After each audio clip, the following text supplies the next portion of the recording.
Ooh, ooh, ooh. Ladies, gentlemen, gamers, and fellow Tower of God lovers, enjoyers, enthusiasts, readers, elopers, and humble watchers of our humble show. Welcome back to a surprise episode Thursday reading extraordinaire. Yes, that's right. Not on Friday, not on Saturday, not on Sunday, and certainly not on Monday, but on a Thursday. For various reasons I won't fully go into, but let's just say we have a good opportunity here. Either way, it is I, your reader and journeyer, not traveler, up the tower, Quincy. Wow, my mic actually cut out because I went so high there. Quincy. And with me, as once, as forever, as for always, my ever illustrious, mysterious, elusive, holy, and unholy blasphemy guide. Yep, that's good. So, we're here on a Thursday. It's been a little less than a week, I think. And I think last time we didn't go too crazy with the reading. We read I think a solid 3 chapters last time, so what should be the norm for us. And because it's been less than a week, you would think that we would kind of remember a lot of the shit. Well, I'll be honest, I barely remember a lot. But I'm sure as we go through it, we'll start to remember. But hopefully Adrian isn't in the same boat as me. Adrian, what do you remember about last week? While the fans out there look at the Uh, lovely updated tier list and the updated POV cam that, for those of yep. you who know, you know. But either way, hmm what happened last week on Tower of Godsea, Adrian? Yeah, I remember a bit. I don't know if I'll get the chronology correct though, like, That's fine. where the best sort of thing, whatever. Anyways, so I remember Rachel was led by Huarun into the vault or some sort of vault Yes. area. Yes. hmm And what was being kept in that And vault? well, first of all, in order to open the vault, you need to be someone very special, right? Ooh, And yes. turns out Rachel was special enough to open the door, which I thought was pretty interesting. But yeah, the person being held in the vault was Enkidu, or whatever's left of him, because he looks just like a jelly cube. He was either sealed or something. Um, he doesn't look like normal. You know what I mean? Like Yes. He looks like just a head, like someone chopped off the rest of his body. exactly, and then just put him in a cube of Jello, which he can control. As we see when he starts fighting and going into a rage as soon as he was released from his prison, kind of released from his Well, prison, even because before he maybe was there was a released, seal or too. something. Yeah, because it looked like he was pretty calm in his little prison thing, but once Rachel opened the door and approached him, things started to get a little crazy. So I'm not sure if something happened there, but So, yeah, he ironically basically enough, just attacked everyone in sight. on the topic of the door, one important hmm thing to note was that Rachel was given the Fitbit from Gustang, and she Yep. assumed that the Fitbit was opening the door, but it wasn't. hmm Right. Yeah, I'm pretty confident that it wasn't. Yeah, because for starters, Gustang gave her a fake one, right? Yeah, he played Um, her. Apparently it's supposed to give her some sort of power because Gustang said it's not as strong as the original, which implies that there's some sort of power to it. But it seemed like it did pretty much nothing. Even when Enkidu was attacking, like, it didn't really show anything. And she was trying to use it, I assume, right? Yeah, it looked like she But she had to was, get but bailed out.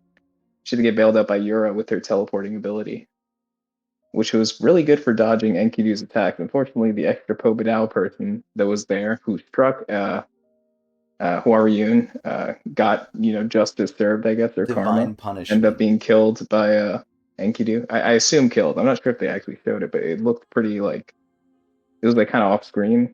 I don't remember exactly what I it think looked he like, got but I'm crushed. He gonna got assume like he's punched dead. to death. Yeah, I'm gonna assume he's dead.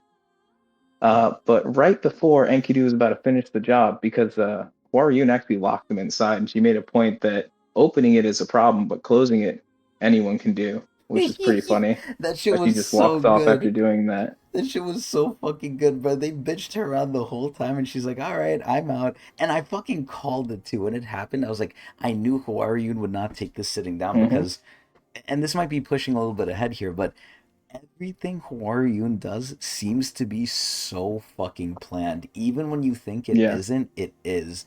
And even last time too, one of the viewers even said all of the last station arc was basically her. Like she set up so much of Hmm. it. Yeah, she did. And that was a more of like a commander role. It felt less like pre-planned and more like she was doing it on the spot, which is typically something I Ooh. credit Kun to doing better. Um, but I don't know. I mean, again, we don't really know how her abilities work and how much she knows. But one thing for sure, Hwarian never shows any real emotion, even when she's losing, when she's winning, whatever.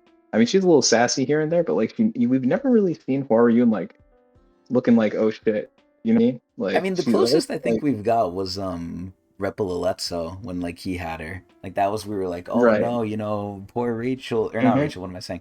Poor Hwaryun, like she might die. What's Repaletso gonna do to her? What has he done to her? Yeah.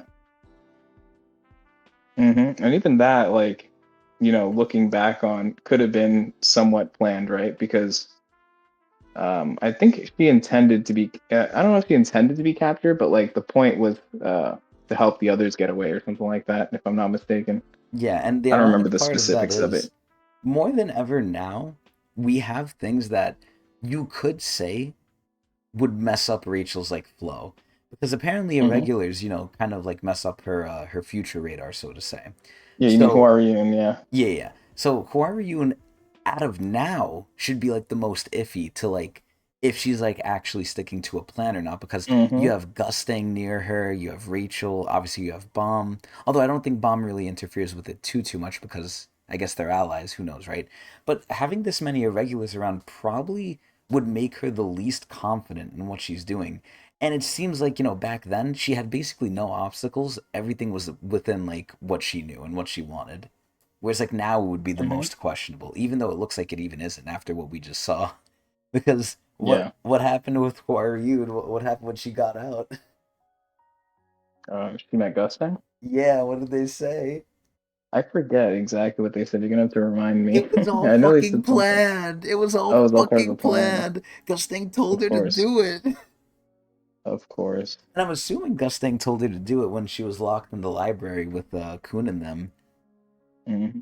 But there's no confirmation of that. But yeah, Gusting was like, oh, do this I think it's basically a test for Rachel. I don't know if it's anything more because Gusting ultimately wanted to speak with Enkidu, which he was doing, Hmm. and we'll get to that soon. But he like asked Rachel, or he, god damn it, he asked Hwaryun like, did Rachel make it in? And Hwaryun was like, yeah, she opened it, but she's not strong enough to control it. So she has like the requirement of being, what we're assuming to be is an irregular, but she's just shit. Which is so weird too, Hmm. because in a same way, or not same way, in a similar way, Bomb is not that strong for irregular standards from what we've seen, right? Every other irregular where he's been at, I think has been stronger. But Bomb seems to be like an extreme late scaler. But when you look at Rachel, it's like she has nothing. The only thing she has is her wits. Where it's like at that point Hmm. you would honestly do a lot of comparison between her and Wang Nan, which I believe happened last week too as well. Like Wang Nan and her were compared, and I think it's true because they both have to kind of just like think on their feet because they're the closest to normal people you would get, aside from the actual Yeah. normal people that really don't get the screen time anymore. Hmm. Yep. Very true.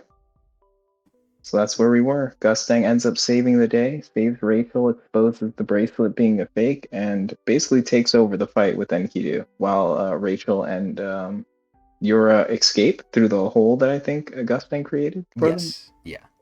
So they just dipped. And that pretty much wraps up that part, right? Is there anything I'm missing there? We can Uh, move on to the next part. I think there's a couple more. For the most part, he was kind of chilling with Enkidu, and he even said this to Hwaryun. I think Hwaryun questioned him, like, "Oh, what are you gonna do with Enkidu?" And even Gustin was like, "Oh, I don't want to fight him, but I will if I have to, right? If he needs to get answers." Mm-hmm. So it seems like Gusting is coming down here to either, and this is an assumption I make after I've seen what he did. Beforehand, I would Mm-hmm. assume Gusting was going down there to question Enkidu for some sort of information because not everyone got their memory wiped. It's only really the family heads who got their memory wiped, and they have different parts of their memory gone. because there's things that Gusting remembers that Traumarai doesn't. So it's not like they all wiped all of the same thing. I'm sure there's some overlap, but it's not all the Right. same thing. So this is where Hmm. maybe Gusting is going down there to ask Enkidu about his past. This is what I would have assumed before. But also another thing that's happening that I think now after we saw what happened, which is basically Gusting bitching Enkidu, to put it bluntly. He basically bitched him Hmm. and put him in his place. He lit his fucking head on fire and then asked him, okay, are you ready to talk now? Which is Yeah. crazy. But I think what Yeah. he's doing, because he did tell Enkidu, like, oh yeah, Traumarai's here. Traumarai's coming. And Enkidu looked Hmm. like he did not like that. Like, once he heard that, he was like, he was upset, but he was focused now. Like, now he's like, okay, I'm not messing around anymore. So it seems like Enkidu hates Traumarai, and this is where I'm still on the fence on what Traumarai is. I don't know if he's like one of Enkidu's anima. I don't know if he's like a friend or a creature or maybe an experiment from the Hmm. workshop. I think they said something about it, but I honestly don't remember. But I'm sure they'll go over it again because they barely scratched it. But there's definitely something I Yeah. think going on with Enkidu here where I think Gusting is trying to pit Enkidu against Traumarai. And this is weird because Right. they threatened Traumarai by killing Enkidu. So it's like, if this thing is gone, it's bad for Traumarai allegedly. But if this thing Hmm. stays, it's also bad for Traumarai because I guess it's going to try and kill him. Although I don't think it can because if Gusting's able to just, mollywop it so easily, I don't think it's going to stand much of a chance against Traumarai either. Unless it's some sort of special counter or something. But who knows? My Hail Hmm. Mary here is that once Traumarai sees it, maybe he'll start to regain some memories. Or maybe, like, it'll give him a really bad headache. I don't know. But I Yeah. think I that's, think the key thing is the memories for sure. Hmm. yeah, I think the main thing, though, is we just don't know. There's so much we just don't know about him and True. Kido. And the main thing I hope, similar to the POV cam, is that he gets a nice, pretty, beautiful final form. He doesn't remain an ugly Yeah. jelly blob head. Right. Well, you said in the what is it? The first recap when you were talking about Enkidu historically, he's made of clay, right? So Yes. just fix him up. Yeah. This is where, That's ironically all enough, it'll take. in Fate, I think Enkidu took the form of the prettiest whore in Babylon. W. Yeah, so that's why he looks so good in the POV Cute. cam there. Yeah. Like Traumarai, like Yeah. young Traumarai. Yo, young Trauma is different, man. Not super young one, not the nerd one, the adult one, the young adult one. Yep, yep, yep. Yeah, we gotta The put the flashback, the one distinction. that we saw. Exactly, Yep. exactly. So aside from that whole shit, which Uh-huh. seems like it's calmed down, what's happening here? Where are we right now? What's going on allegedly kind of the outside of the sprout here? If this jogs your Yeah. memory about So what we're seeing right here. Yama, I'm gonna be honest, Yama doesn't jog my memory, but I do remember another aspect that I want to bring up. Should we Okay. stick to Yama or should we go to the other part? What's the other part? What's it relating I to? was gonna talk about the chess game. Oh yeah, yeah, yeah. I forgot they explained that shit. Yeah, you Hmm. could do that. The chess pieces game. So like the Yes. part two to the chess game, You're right? like the game master. So I always forget the games. You always remember them. yeah, we had a big explanation from Belleria who brought up this game on chess pieces, which kind of solved our stalemate while we had Promrai and we had Dumas and all these other people chasing after Bomb, and they were in this really awkward position. Western standoff. So yep, Belleria comes up with the decision. Well, it's probably planned. I mean, I it's was gonna say obviously it's from planned because Gusting. they already captured the people. So Belleria starts off this game and entices Tromrai to join and play because of the I forget exactly the reason. Well, how do you get Tromrai on board again? It was They threatened to kill Enkidu. oh yeah, yeah, that's what it was. Yeah, yeah, yeah. And also they made it look good. Like they kind of sweetened the pot for him because his chess pieces are being played by his own People. branch leaders, which are significantly stronger than the group of regulars. Yeah, which is Um, well, not full regulars, but mostly like not yeah, high mostly regulars. Like regulars. we still have, I think Tiara is there and Goruru is there as well, Guru, if I'm not yeah. mistaken. Yeah. So yeah, it's like half regular, half ranker, but still like the strength is definitely on the side of you know, Trump. uh Tromrai. Yeah, his So there's branch that. leaders But are all also, there. I think it's very interesting the way they set up the game, though. I love the rules of the game. It's kind of like a deathmatch sort of thing. the heads are not allowed to get involved, right? They are. But the way that it works, oh, they can, oh yeah, they are. But the stipulation is that if they do catch someone who's not the king, they're instantly disqualified, Yeah, so they just right? So straight up each person lose. has a exactly. So they have a very heavy incentive not to get involved. But yeah, you're right. They can get involved in theory. Um, so each person participating in the game represents a chess piece for their team. Bomb representing the Popadao team, And we not find out what necessarily piece by he is choice, but too. just because of Bellerir and whatnot. He's the octopus piece, which is like what, a bishop or No, something like that, or a actually, rook. that's not true. We thought he was the octopus piece because that's what they showed at first, but then he ended Oh, up what being was the he? shark. Oh yeah, he was the shark. Yeah. Oh, he's the queen. He's the Yup, queen. That's what he yup. was. There you Yeah. So go. Bomb's a pretty important piece, which is good, right? Because Bomb is probably the best person to take care of himself right now, You at know least what's out of our ironic regular about that friends. too? Hmm. The ironic part is, in a similar way, and Baum kind of even said this just straight up. He said he kind of wanted to be the king because then all the focus is on him. But in a similar way, Hmm. he doesn't want to be the king because that's bad for him. So it's like being Yeah. the king has a really good positive and negative, at least in Baum's sense, because now that someone else is the king, it's really dangerous for them. And obviously, what's the main goal here? The main goal here is, yes, to beat the other person, but what are they kind of all doing this for? Obviously, the main goal for both family heads, and we touched on this last time, is to beat each other. Like they want to kind of kill each other, I think, right? Hmm. Yeah, But bomb is just kind of like the loot crate at the end. Like whoever wins essentially gets bomb too, right? yeah, Because then no one else is chasing after bomb. exactly. But bomb is still an important factor. Like if they like they will prioritize him if it's like readily available. Like he's not Hmm. negligible. He's like a second thing, and saying second kind of means like, oh, they'll take first over second. I think they're sort of almost tied. Like, what do you think they'd rather do? Like if Tromrai was faced with like a decision Hmm.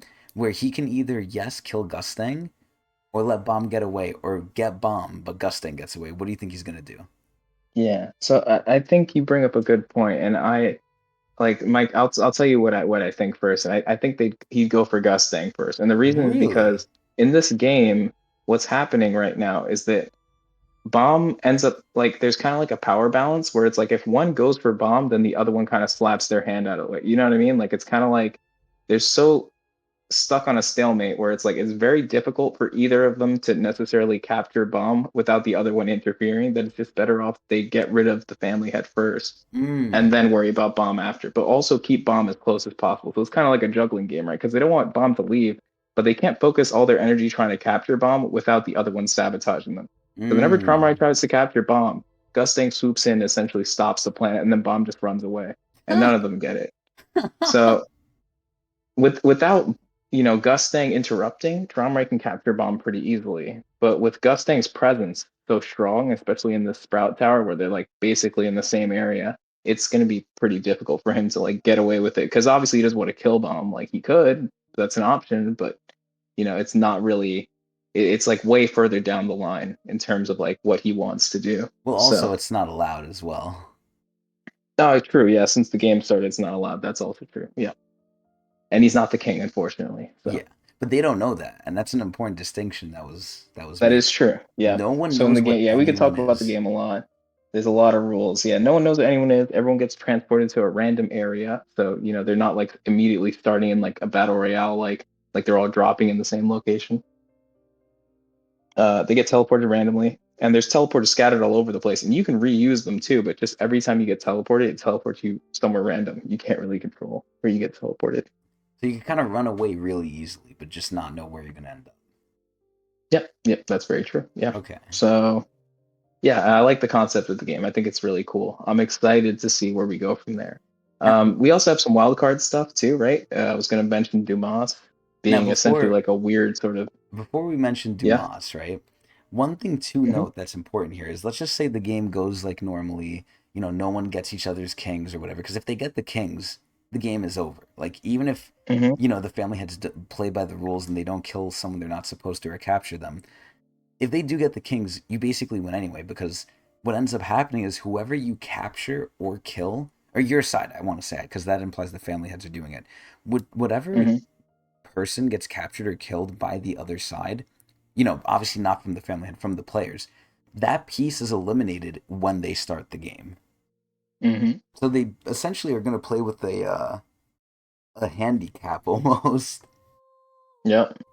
But it's very potential because we don't know who's going to get caught, who's going to get killed. But again, by these rules, if they catch or kill the king, whoever does the family head or player, the game's over because you can't play without a king. So it's just done right then and there. Right. And this may be Gustang's avenue to victory because I think it's pretty clear that Gustang probably couldn't beat him in a fair chess match. But under these conditions, if he can snatch up some of Traumerai's pieces, it seems more reasonable for him to win. I wonder how much of a handicap he'll need. Like, if they both have the Right. kings, how many pieces would need to be taken off Traumarai's side to like get the advantage? Because even still, right now, Traumarai seems to have the advantage. It looks like Gusting is going to lose the pieces here, not Traumarai. Yeah. But I don't know. You know, Gustang's like Batman, right? He wouldn't do this without having some sort of scheme. Yeah, I mean the big heavy hitters are like I don't even though Guerrero is called the second most strongest on the battleship side, I'm not really counting Hmm. him.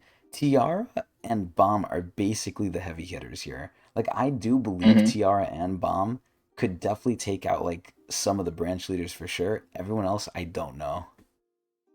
Right. Yeah, it's tough. But we Either don't even way. know who's going to be fighting who. So, Yeah, and again, they don't even know who's the king. And I said this too. I thought this was so funny. At a certain point, if the family head is about to get you, what if you just lie and say you're the king? Or what if two people end up saying they're the king? Is the family head gonna risk like, you know, hmm, hitting potentially one of them and then just being out?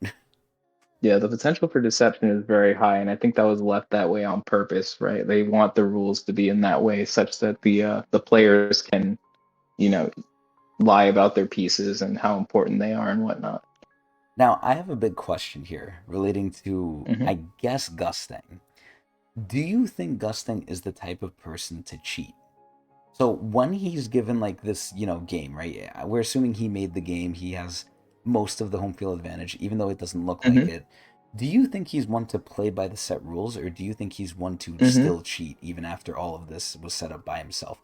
Like, let's just say he knows who the king is. Let's just say it's not as random as we Yeah. thought, and somehow he knows. Do you think Hmm. he's willing to cheat for this, or it's in him to cheat? Okay. Well, I think it's a little bit of both.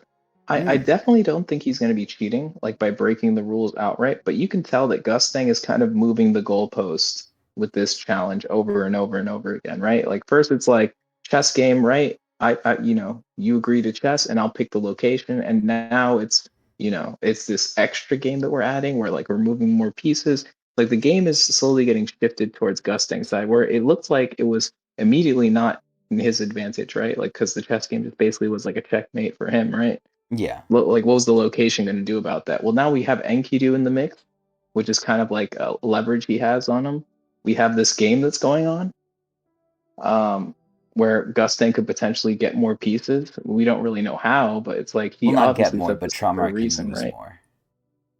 Yeah, yeah, essentially like put more of an advantage on them. So it's like the original deal has shifted, which tends to happen in Tower of God, like with the marriage arc, I was right? gonna Kind of like how say, that I ended up was gonna happening. fucking say the It has a Goon similar arc, flavor man. to it. I feel So blue how balled with that far are we shit. gonna move this thing? You know what I mean? Like how far is Gustin gonna be able to move the goalpost before Tromrai calls enough and just like, this chess game gets underway? So that is the question. But yeah, it Yeah. seems like Gustang is already cheating as far as I'm seeing it right now. Like right now, I would already feel cheated if I was Tromrai right now. He'd be like, yo, man, what the fuck? I came here to play chess, not this bullshit. Hmm. Because And that's, Gustang's working very hard to set all this stuff up, whereas Trauma is just kind of he just step by came step, here. just kind of walking into things. It's much like Yeah. it reminds me a lot of like the Uruk versus Love's Luzlek like, fight, where Uruk was oh. just running into everything, while Luzlek was like planning all these things and doing all this other stuff. Except like a little more evenly matched, obviously. Like right, like Gusting is not necessarily weaker than or stronger than Trauma, at least as far as we can tell. They're Yeah. pretty evenly matched, but you can tell that like Gusting is really trying to win here, whereas Traumrai doesn't feel like he's trying as much. He hasn't really like it's He very always hard to does get that, though. Traumrai. Yeah, it's kind of part of his personality. He's just a very apathetic person. So we're gonna have to see like what will push him to actually like turn on, like like turn it up a little bit. I don't really know how to say it, but yeah, Trauma is a very interesting character, but a lot of it I think has to do with his memories too, and this is getting involved in the mix as well. Like I feel like a big point of his apathy comes from the fact that like he erased his memories and like the torment that comes from it. He doesn't even know why he's suffering. Yeah, he's just kind of like a tough thing to analyze until we figure out more about those memories. But That you is know, actually crazy when I you think guarantee about we're it gonna get too. at least some sort of information with Enkidu being in the mix. When you think about it, right? Hmm. Enkidu is in pain, or not Enkidu, sorry. Traumrai is in pain. He's not having a good time, but he doesn't know why. Like, what the fuck do Hmm. you do about that? Because he knows enough to where, like, he knows he's missing things, but he doesn't know what he's missing, but he knows it's causing him pain. Like, that sounds Yeah. horrible. I want to bring up another point too while you were talking about Gustang earlier with the Rachel situation. Uh-huh. Gustang appears to be in quite a hurry to get information too, I might add, because I think he intended to already have his memories by now, considering that the book situation didn't work out for Oh, him, right? Because he yeah. wanted to get the book before the showdown, Bomb ended up ruining it, and now Gustang is first to show up to the stage and immediately try to contact Enkidu, presumably to talk to him about like these memory things, so he could probably work something against Tromrai. So Gustang Mm. is potentially struggling a little bit. We don't see it very well because he's keeping a cool face, but I think things aren't 100% going to plan with him because assuming if everything was going well, he would have had his memories by now and would have been completely set up to take on Tromrai and like leverage his like informational advantage over Trauma because that's a big thing here I think in the showdown, the So, information. yeah, I think there's a lot of things to say about this actually. Number one, Hmm. who knows if that would have actually given him an advantage. Now, against Traumarai, I think 100% it would have helped him. However, I think, and I'm going to always say this because I've said this before, once he Hmm. learns what he forgot, will he have the same sentiment as he used to? Oh, I'm not Mm, supposed to know this, right? Like, oh, right. this was a mistake to do. Which I already think he knows that because even his past self told his future self here in the book, like, you're a sinner. All of you are sinners, right? All of you being the family heads, I'm assuming. So it's like his past self kind of knew his future self would try and get the memories back, and he even put like a little FU to it. So I'm questioning if getting Hmm. his memories back would have like focused him or would it have broke him? Obviously we don't Hmm. know. But the other thing with Gustang here, and this is where I don't fully know, right? I don't know if the Enkidu thing is a reaction to him not getting his memories from the book. Because the whole Enkidu thing is leverage. All of this thing can't be a spur of the moment thing. Because this seems very planned. So it feels like to get Traumar to do this shit anyway, Enkidu was already involved. He was already going to use him. Now maybe him talking to Enkidu is the thing that would be different. Again, we don't know. But Yeah, I'm thinking he's not as prepared as he should have been for the Enkidu encounter, and which is why maybe, yeah, like you said, the talk is gonna need to happen. hmm. But I think this might have happened anyway, even with the memories. Maybe. Hmm. That's fair. Yeah, I just thought I'd bring it up because it just something that crossed my mind while you were talking about the Gustang earlier. Yeah, it's honestly so much what ifs because it could be either or. Like we just don't know, and we'll never Yeah, and know. we'll come Because back to this, I think, as we figure more things out throughout the ooh, story. okay, Because we're okay. figuring stuff out. They're dropping lore here and there. Like we didn't know about Enkidu a while ago, and now we do. So Now I'm gonna be honest here. I don't know how crazy Enkidu is, but so far, I mean, look wise, I think he's kind of silly, but lore wise and stuff, I don't see the big deal about him. Like obviously, I hmm. don't know what he's done or what's happened with him, but lore wise already, it kind of just looks like kind of stupid. And Yeah, maybe I'm he just doesn't mainly look going off significant looks. in any way. No, I Exactly. totally agree with that. He doesn't have that feeling, Because he's not but the family strong. heads seem to be it's the family heads that are making him important because Yeah. they seem to understand something that we don't about him. Yeah, And exactly. Trauma himself doesn't even understand it, but he's like he recognizes the name. So It has yeah, importance. well, We we're just gonna don't have know to find why. out. Yeah. So, how I think that's a good recap for that. So, how do we get to Hmm. Yama now? Honestly, I don't know, but I think you know, I so do I'd know. probably let you take it. So, who are we missing from the recap, Adrian? We talked about Traumarai, Gustang, Bomb and Co. Who's another big player that we're missing? A very powerful player, especially on Traumarai's side. Oh, is it what's his name? It's our favorite Shoot. brother. Robodon, There you right? go. I was gonna say it's not the Okay. red one. Yeah. So Robodon encountered, what was it, the Pobedal forces? Because they're on the way to try to rescue the branch leaders. Was that the intent, I believe? Yes, well before they even met the Pobedal forces, what did they find? They found the turtle guy who informed them on everything that Yes. happened. What was the turtle guy's name? I forget, but he has Fuck. like one of those weird like pet names. I forget. Yeah, I like him. I thought he was It's like kind of like funny. a silly name.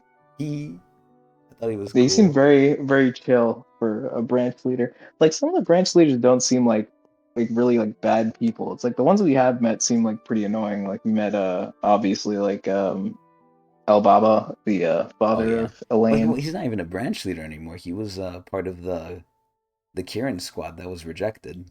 They were all like, No, kicked no. out Oh, branch well, leaders. I don't think he was ever really kicked out, but he did turn to Kieran for more favor, which I don't think works Oh. out anymore considering the fact that like he's now pretty much publicly announced that he's not really with Trauma anymore. Mm. Yeah, I think Elbaba's intent was always to get closer to Trauma, not necessarily to like turn on the family and join Enkidu. Okay. Yeah. Wait, joining Kidu. Sorry, join Kieran. Oops, Okay. names. Yeah. There's Are they on the same side? Oh wait, no. Wait, are they? Are they both revolutionary? I don't know. Who knows, man? There's a Because lot of Kieran is unknowns. with Gustang kind of now, and Gustang is kind of like obviously he's fighting Enkidu right now, but I think the intent is for him to turn on Traumarai. But he's not doing a good first impression, I'll give him that. But Enkidu was also kind of lashing out at everyone, so maybe he did need a little spanking before he gets to the talking. I think what Gus Thing even said specifically was like, "Oh, you haven't fully woken up yet either." So like, Right, him yeah. igniting his head somehow woke him up, hmm which is crazy. Also, what's going on, Sleepy? Hello. We are starting early. In fact, we're starting a full day early. It's Thursday for us. True. But either way, so yeah, Yeah. we saw Robodon find the turtle boy, and then the turtle boy told him, hmm "Yeah, they took everyone." And then what happened? And now, are they approaching the Sprout? I forget exactly where they're going, but they They encountered were. the Pobodows, right? They're at the Sprout. Okay, so they're at the Sprout, but they got stopped by Proust, Yes. correct? Yeah. So now they need to kind of break through. But Proust is like probably one of the strongest, considering that he's allegedly on the same level as Dumas, but more defensively, I suppose. No, Maybe he's even number stronger than two. Dumas. Yeah, he's He's number number two. two, Dumas yeah. is number So he's three. essentially higher. He's higher than Dumas, but he seems to be specialized in defense, which basically makes everything impenetrable for And them we've right now. seen we've seen how much of a problem Dumas is. Yeah, yeah. Pretty much effortlessly routed the whole thug jumping attempt, including bomb. I'll never forget that, man. I And that thought it was was like with gonna him be trying not to kill anyone, yeah, too. like He that's was him actively holding trying not to kill back. anyone. Oh my god. That is like the biggest eye opener because I thought this guy was gonna get fucking whopped. I was like, you got Jinsung here, you got Karaka here, you got Bomb, Yama, Yasracha at the time who was, kind of fading out, but yeah, Sriracha a hmm little bit too. Everyone was here, and I was like, yo, there's no way this guy's not gonna get clapped up. And he did the Yeah, clapping. he sure did. And he really tried his best not to, but he's like, all right, enough is enough. Hmm. Just ignited his thing and basically like one shot everyone, Oh my except for god, Bomb, of yeah. course. Bomb got saved. He got let off easy. Yeah. Yeah. Anyways, yeah, so someone of that level is now defending against their onslaught. But they came up with a plan to send Cha in, I remember, but I don't remember Oh why yeah. they did. So this is where, from what I remember, and actually it's all coming back to me right now. Also Oh, to great. let you know, Sleepy, it's not the other way around. They specifically said, as long as I'm not wrong, that Dumas was number three and Proust is number two. I think that is the accurate numbering. I can't look it up for obvious reasons though. At the But very least, they're on the same like level. Like you know how there's no like one Jin above Sung is them but strong. the family head. Yeah, yeah. Yeah. These two are right below the family head. There's no one else. But either way, this is where we started the Cha thing with Robodon going to Cha and basically saying, "Listen, I know how strong you are. So already they're glazing Cha, and it's so sad we haven't seen Cha really try, man. Like this guy's, he must be like giga strong. It's the complete polar opposite of Yama. Yama has every opportunity, tries his hardest, and still gets fucked. Like Cha barely gets any time, and when he does, it feels like he's not even doing like anything crazy, like anything that's testing him. So Hmm. Cha was basically tasked with going to like away from the main forces because they said like go over there on your own. They said like basically sneak in, and he said we don't know how you're gonna do it, but you have to group everyone on the Pobedao forces that basically matters in one area, in one place. And we're assuming at that point, well, I'm assuming at that point, Robodon is basically gonna just blast them all away, like in one straight shot. Hmm. But that we have no confirmation for. But that's my guess. But Chao's basically on a mission to round them up. Yep, yep, yep. So in comes Yama, and why is that? They fired a special weapon, I believe, at Robodon, and it was targeting the Beastkin. Because I guess they thought Ah, like the yeah. Beastkin were. I forgot why they targeted them, and I really don't care either. But basically, whenever the Beastkin are involved, you know who's gonna come out and say his 2 cents. This guy Hmm. right The here. Beastkin are always victims, bro. Like, when are these people gonna stand up? They really I feel like they're are. just like they're like citizen level in terms of strength, yet they're supposed to be like this super powerful army force. I guess they're more of like a zombie army force, where it's just like they overpower in sheer numbers rather than like actual strength. Yeah, and they also I have don't know. It's no kind of choice. underwhelming. They have no free They will need more too. lore development a little bit. They feel kind of half baked, in my opinion. Like I Well, want to care about them, but it's very hard to when they're like constantly being victimized and don't really have much characterization. You yeah, know what I mean? and the only good Beastkin we see, and I think they did a good thing of this when we actually had the Beastkin arc in the cage. We Yeah. saw Hmm. people like Gatto's Jordan. daughter, yeah, Jordan, Gatto's daughter, all these different people who were not like the top of the crop, right? And we Yeah, you saw meant them in Canzon's daughter, by the way, yeah, yeah, not yeah. Gato. Oh yeah, yeah. Gatto didn't have a daughter. He had a Yeah. didn't he have a son and then like the son died or whatever? Um, I'm remembering that I correctly. think the son was Louis or something like that, if I'm not mistaken. Or like there was some sort of switcheroo between them, like Louis and Deng Deng. I forget it. Oh wait, no, I think it was Deng Deng, but it was just that Deng Deng was a crossbreed between him and a human, Uh-huh. and or like similar to species, and because of that, he was born without a heart, so he needed Doom's heart to live, if I'm not Mm. mistaken, something like that, or Louis's heart, or It was confusing. man, I I don't know what you know. mean. I know what you There was mean. some sort of heart swapping happening. I forget exactly who was whose son, but so one of the kids was born without a heart, and there needed to be an extra heart, and that was Doom's heart, and Mm. he took Okay. it right back. Yeah. So Hmm. either way, I think if we got like more canines that are like normal people that are in the crowd we're protecting, we'd probably feel more. Hmm. And sadly, the perfect part would have been imagine if they just put Chang in there. I would have cared at that point. I would have been like, no, don't blow up the carrier. Chang's in there. He's a canine. Like, no. Yeah, But no one's in there. And the worst part is, it's like you said, they're like a zombie army. They're really just like, accordingly, they're bred for war, but they don't really do anything. They're not really that good at fighting. It's kind of just like yeah. Russia. They You need just more send camera people time out. to matter. Like I'm sure there's some actual people there with like actual feelings and whatnot, but it's like it's very hard to care when we like hardly ever see them. Like the only time we see them, they look like NPCs, right? Which it doesn't Yeah. really like provide the emotional feeling of any worry or anything like that. But regardless, Yama's protecting them, and so is everyone else. Sleepy said they're all stormtroopers. There's only one that matters, and it's the bunny girl. I would agree. Fair. I would tend to agree. I love Jaja. I'm a big Jaja fan. Where even is Jaja now that I'm thinking about it? What the It's an fuck? excellent question. Probably with Holy the Rand's group and whatnot, wherever the hell they are right now. God, we haven't seen them in so long. Holy moly. Yeah. But either way, Hmm. yeah, so Yama stepped out because the blast got fired. I think it got redirected and it was going to hit the K9 ship. And then Yama came out, basically revealed he kind of has a new form now, too. As we could see here, he has a very, very long tail, almost like he's Super Saiyan 3, but like even more. But Hmm. yeah, he's basically coming out and I'm scared to say anything good about this because what ends up happening every time with Yama, even when he gets new stuff. Yeah, he farms aura and then immediately gets swatted. Yeah, so we'll see if the Yama curse continues. I think now we have three curses. We have the white syndrome, which is, you get what you want, then you get cucked, but it's not really your fault, it's out of your control, right? Then we have Boro syndrome, where you're just made a clown and a joke for the sake of the story. Then we have But you start Yama. off really powerful. Yeah, but you start off pretty cool. Like, dude, hmm Boro was he was aura farming on them, like, in the beginning, man. hmm Like, I was like, yo, this guy's serious. He's kind of I still scary. like Boro, even though he got Boro syndrome. I I don't still know. like I him. I can't anymore. I just can't like him. Honestly, Honestly, I love the whole Hell Train group, like how like the whole team of them like ended up being split, and then over time, like with Bomb's group, they like reconvene. I love that.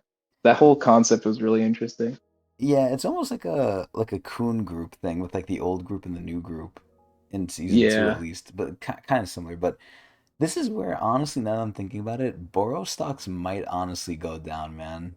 Wait, did I even? Oh no, I took Boro completely off because we haven't seen him in so long. Never mind. You know, there was a statistic or like some sort of thing done where I know what they you're gonna saw who say. had I know what you're yeah, gonna yeah, say. who You had the told me most this. screen time in Tower of God, and Boro is one of the like top 10, I think, or something like that. He's like What in the so fuck many does this episodes. guy do, bruh?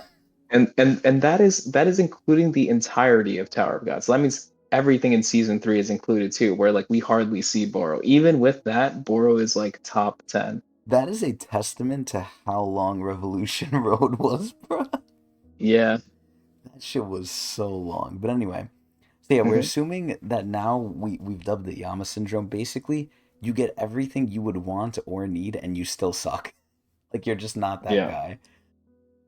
So I It's cool how all think, these syndromes have like a similar sort of feeling where it's like it kind of ruins the character, unfortunately, but like they're all very different too. Like they have their differences. It's kind of interesting. yo, Sleepy, come on, man, come on. Wait, are you talking about Boro or Yama? I think you're talking about Boro, but I think Boro was very cool in the beginning.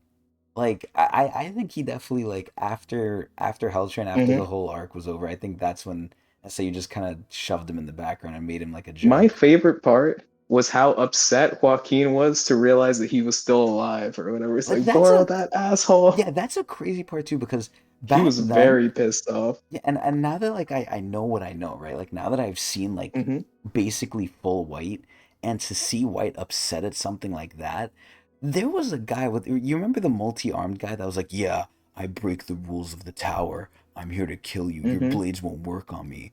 And then White was like, "Oh, Right. really?" And then White just kind of dealt with him. This is Yeah. where White wasn't even annoyed at that, and White saw Boro and got upset at him.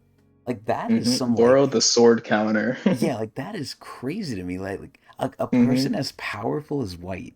Because now that I see him, I'm like, damn, I give White a lot of fucking respect. Like he's scary. hmm He is a scary individual. For him to look at Boro and get that upset, that has to mean Boro is a problem. But Yeah, we or like never Boro see it. did something to him when they first like encountered each other. Like maybe he was able to hold them off for a while or something like that. It's very interesting. Dude, that is Like so Boro had crazy. he had some sauce back in the day, like He when he was did. cool Boro. He had the Prego, the Uh, Ragu. yeah, a good time to bring him in is like if we have an REA arc or something like that, and Boro just pulls up, he's in the story somehow. I feel like he would get a lot of screen time God, I hope so. countering people. I'm not sure how effective he would be, but for him to like, essentially hold off White, I mean, it wasn't anything on screen, but like it's very heavily implied that like, Joaquin didn't really like him that much for that reason. So I think he yeah, didn't really like him as an like understatement. there's only one conclusion you can come to where Joaquin sees him and immediately the first thing he does is like that asshole or something like that, like starts yelling at him. It's like on sight he was upset that Boro was still alive or like that That he has was like in the never vicinity of him. happened before. hmm And White's pretty old too, Hilarious. so he knows a lot of shit. Yeah. But either way, I think that's more than enough of a recap. I think we got enough down. I think we're ready to go. All right. Sounds good. All right, let us begin chapter 188. And here we can see Yama coming in thinking he has aura. And I'm not going to lie, I mean, the only thing I don't like is the extremely long tail here. And I'm sure this is not like his final form either, because we haven't even seen Arkanator come out either. But it's looking pretty cool if he wasn't who he was. So Yama's coming out and he's like happy and like kind of like confident too. Let's see how long this lasts, right? I fully imagine he's gonna try and fight Proust, and Proust is gonna just bitch slap him. But let's see. Looks like I'm not too late. Oh, also, I forgot to say this in the very beginning. I was trying to find a place to say this, but I didn't know where it was.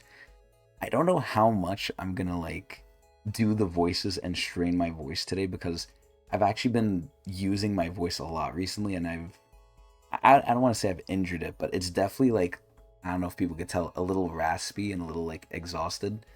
So I might not be 100% in terms of how I sound. Like I'll still narrate everything, but I don't know if I can do my typical voices here. I'll try, but I'm in a lot of pain. But either way, the show must go on, so let's go. But if I sound different, that's kind of why. Relax, everyone. God, look at him. Like, he looks cool with, like, the flames coming out of his eyes and everything.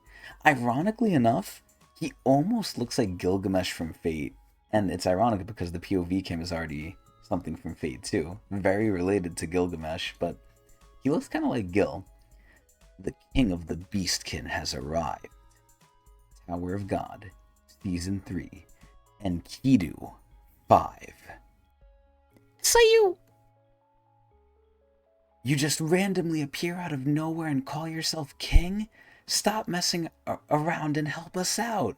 This is where the perfect thing is too. And I said this last time. Doom should have gotten everything, man. Doom would have been so much cooler. Doom almost feels in a way like he's gotten Boro syndrome. Like, he didn't even go with Yama to like help them. They kind of like made a lore reason why when they were getting the book. Like, Doom had to stay back. I think because he was a hostage or something. But man, Doom is strong, and they're making him seem like he's so weak. It's really sad. This guy was the king of the Beastkin, by the way. Yama was scared of him, a little bit, but he blocked White's attack once. White, the arrogant, narcissistic, petty man, in a trench coat on top of 5 people is crazy. I think it was something that probably just insulted him. So he was insulted that Boro blocked his attack. Oh my god, he's so... Dude, I fucking love White so much. He's so petty. So here we have Boro responding to his older brother, his better brother. Also, it begs the question, where the fuck is Paul, too? I forgot about Paul. You insult my dignity. Where the heck have you been this whole time? So this is where I'm assuming he's going to say he got a power-up using Yasracha's information that he gave him. Because before he, kicked the bucket, Yasracha gave him some information. Like, look at this guy. Look at this guy trying to aura farm. Dude, look at his neck, actually. Oh my god. Like, physically, it's so sad because he has the looks part down. Like, he looks imposing. He looks crazy. But he just doesn't back it up, man. It's so sad. I was just sleeping. Of course he was. You were what? In the hope of gaining a hint about how to achieve complete transformation. Which, again, Yama allegedly already had, but it turns out he didn't. Stupid. I entered the lighthouse that Yasracha gave me. Oh wow, this looks way bigger than I said. Oh my god, I forgot his fucking bone is just blasted open. Inside the lighthouse, there was a dome-shaped building that looked like a cauldron. This is kind of giving me God of Guardian vibes, because didn't God of Guardian put you in like a teapot or whatever? It is. It is. There's actually a lot of significance to the teapot shape, and I think that comes from the fact that like when Edwan was teaching the bomb how to do like the orb stuff and the Shinsu quality, he also set up a rice pot-esque area. So I think there is some significance to the shape of the training method or the training area. Yeah. I don't know why or how, but there seems to be some significance there or some correlation. I feel like our dumbasses are gonna be like looking out for this in the next 500 chapters, but what if it's just a coincidence? That's how you just likes pots. This shit could be like a wild goose hunt for nothing. That could also be it, yeah. I opened the door and went inside. Is that feline bastard trying to lay a trap for me? But I didn't see anything out of the ordinary. There was just a little room in the bed. What the fuck are those? What the hell? Why are there Yasracha pillows? Ugh, I'm going to throw up with his face on it. But as I looked at the bed, I was suddenly overcome by the urge to sleep. You think this is Yasracha fucking with him? Like he knew Yama would eventually like come here, so he put these just to bitch him? He set it up after he died, yeah. Not after he died, but before, because we know Yasracha had a soft spot for Yama. He was never gonna kill him. So do you think eventually he would have told Yama to come in here anyway? Like even if he was Maybe. alive? Maybe. I think like Yasracha set these up just to fuck with him, man. Mm-hmm. So he got the urge to sleep. So I've been sleeping this whole time. That's it? You were sucking your thumb and napping while we've been out here fighting for our lives? Honestly, I, I don't know how I feel about Paul Sleepy because I agree he kind of did have aura when he first showed up, right? He had a little bit of aura besides his name. I think he lost it midway and then he regained it at the end when he kind of became like a berserker. Like when they're like, oh yeah, when Paul tries to transform, he's so powerful, he just goes crazy. I'm like, okay, that was cool. That was pretty cool, but we haven't seen him since. Hurry up and do something to help. Did I feel like those are like all the Yama fans saying hurry up and win already? Do you have any idea how urgent this situation is? Now let me see. According to my infinite wisdom as the king of the beast kid, but he's so full of himself. This is the part I actually do like about Yama. He's a little bit of a jokester sometimes. Like he's pretty chill. Sometimes he's very aggressive, but other times he's just a clown. I believe we have to go through that door. Yeah, because look, there's the sprout shit too. Gee, thank you for stating the obvious. Do you think you're some kind of genius for figuring that out? The problem is we can't get anywhere near the door.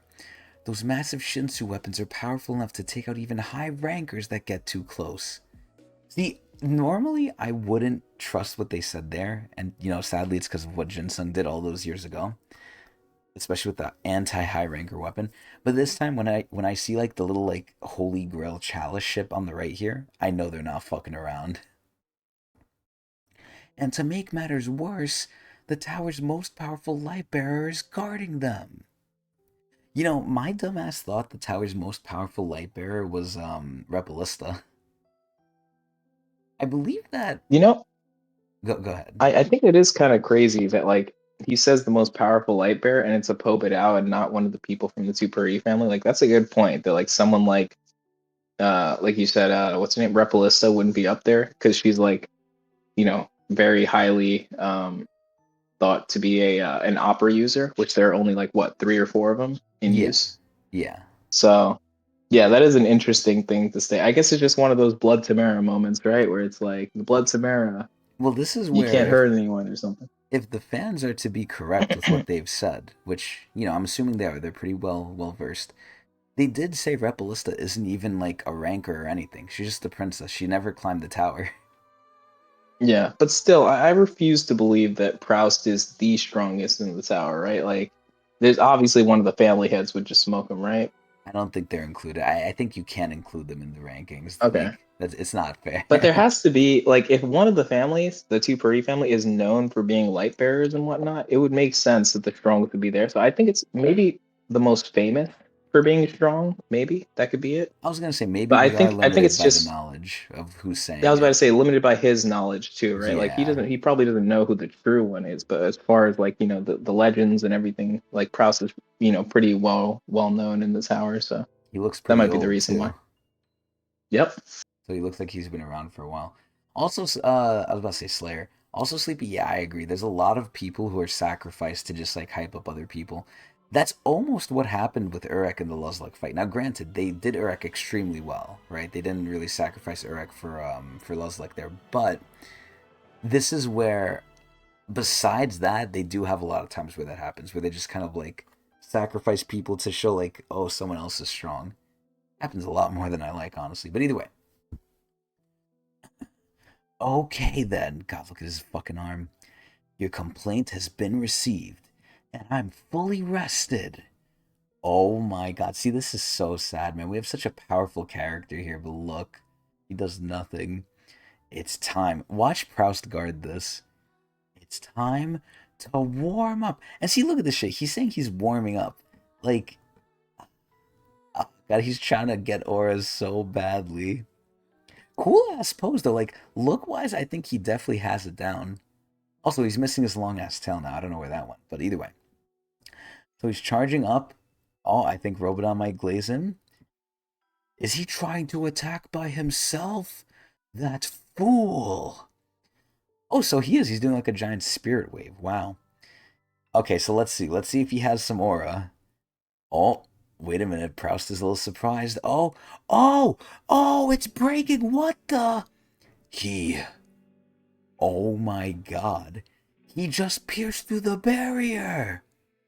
Okay, I'm gonna be honest.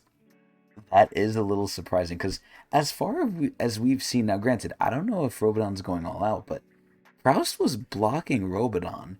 There's no way Yama sent out a blast stronger than Robodon, right? There's no way like that's what's happening here.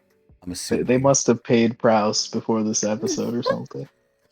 Yo, Proust, check your bank account. Nah, that's a good one. I gotta save that one. Proust is selling. This is crazy. Wild son of a gun. Imagine he just like knocks out after this. He's like, damn, like that's all he really had. He did it. Perfect. I don't know, man. He's looking a little tired, man. I feel so well rested after all that sleep. I'm getting closer to achieving the power I want. You know, maybe this is why Traumarai was scared of Wong Wong. Because, you know, at the end of the day, Traumarai can kind of control all the canine people. Maybe he was scared because of this. Like, if a canine fully unlocks their potential, maybe this is what they'll be. Now, I know I might be preemptively glazing Yama. I'm not trying to. I'm really scared that I'm going to get, like... You know, if I start saying Yama's good, I'm going to get, like, you know, proved wrong very quickly. But let's see. So maybe canines are like the Tower of God equivalent of like Super Saiyans, where it's like they keep coming back stronger if you don't kill them. Yeah, that's what I'm thinking. Because Yama really does remind me of Super Saiyan 3 too, ironically And enough. and he's scaling too. Yeah, not only does he have a lot of forms, but every time he scales, right? He doesn't just like come back and fight again. Like he visually scales. Oh, So yeah. Oh, there's yeah. something happening to him. For sure. Now, granted, this time he kind of got it handed to him, but still. What are you talking about? Oh, it's Enkidu. Oh, shit, okay. What do you mean, who? You two used to be so close. I'm sorry for his voice. I just really can't do the other voices. They're going to sound very alike here, so. I'm sure the fans won't have an issue, though. They already know who's saying what, but. You two used to be so close, and yet you sound like you're talking about a stranger. What are you trying to say? I hate that Enkidu looks like that, man. But God, I love how cool fucking Gusting looks with his big robe and his big scarf, his sermon clothes. Ew, yo, why is he so ugly? I'm surprised he lived after what Gusting did to him. God. Oh, Lord Sleepy. I'm scared, man. I'm scared about the Super Saiyan thing now. Wait. You forgotten? So this is what I've said too. I think Gusting obviously knows more about Enkidu than Traumarai does, but there has to be some overlap to the things they've forgotten. They didn't all forget completely separate things, so it looks like even Gusting doesn't remember fully about Enkidu, maybe. Who died that day? Maybe I'm just completely wrong. Maybe Gusting is going to say something here. Everything that happened? Oh god, I think Enkidu thinks he has leverage now. Ha! Oh god, what is he doing? What the fuck is happening? Oh, he's laughing. I thought he was breathing in to attack him. He's just straight up laughing. You people are hilarious. You call me a monster? You banish me from your sight. You live in your own little isolated world. Oh no. I think Gusting is not having the patience for this right now. And now you don't even remember who it was anymore? You two are a couple of clowns. Oh my god. Dude, Enkidu is so mean. Nah, this guy's really nice. Now, granted, I don't know what he's going through, but I know what he's about to go through. Yep, he's getting smacked up. Ah! Ah! Ah!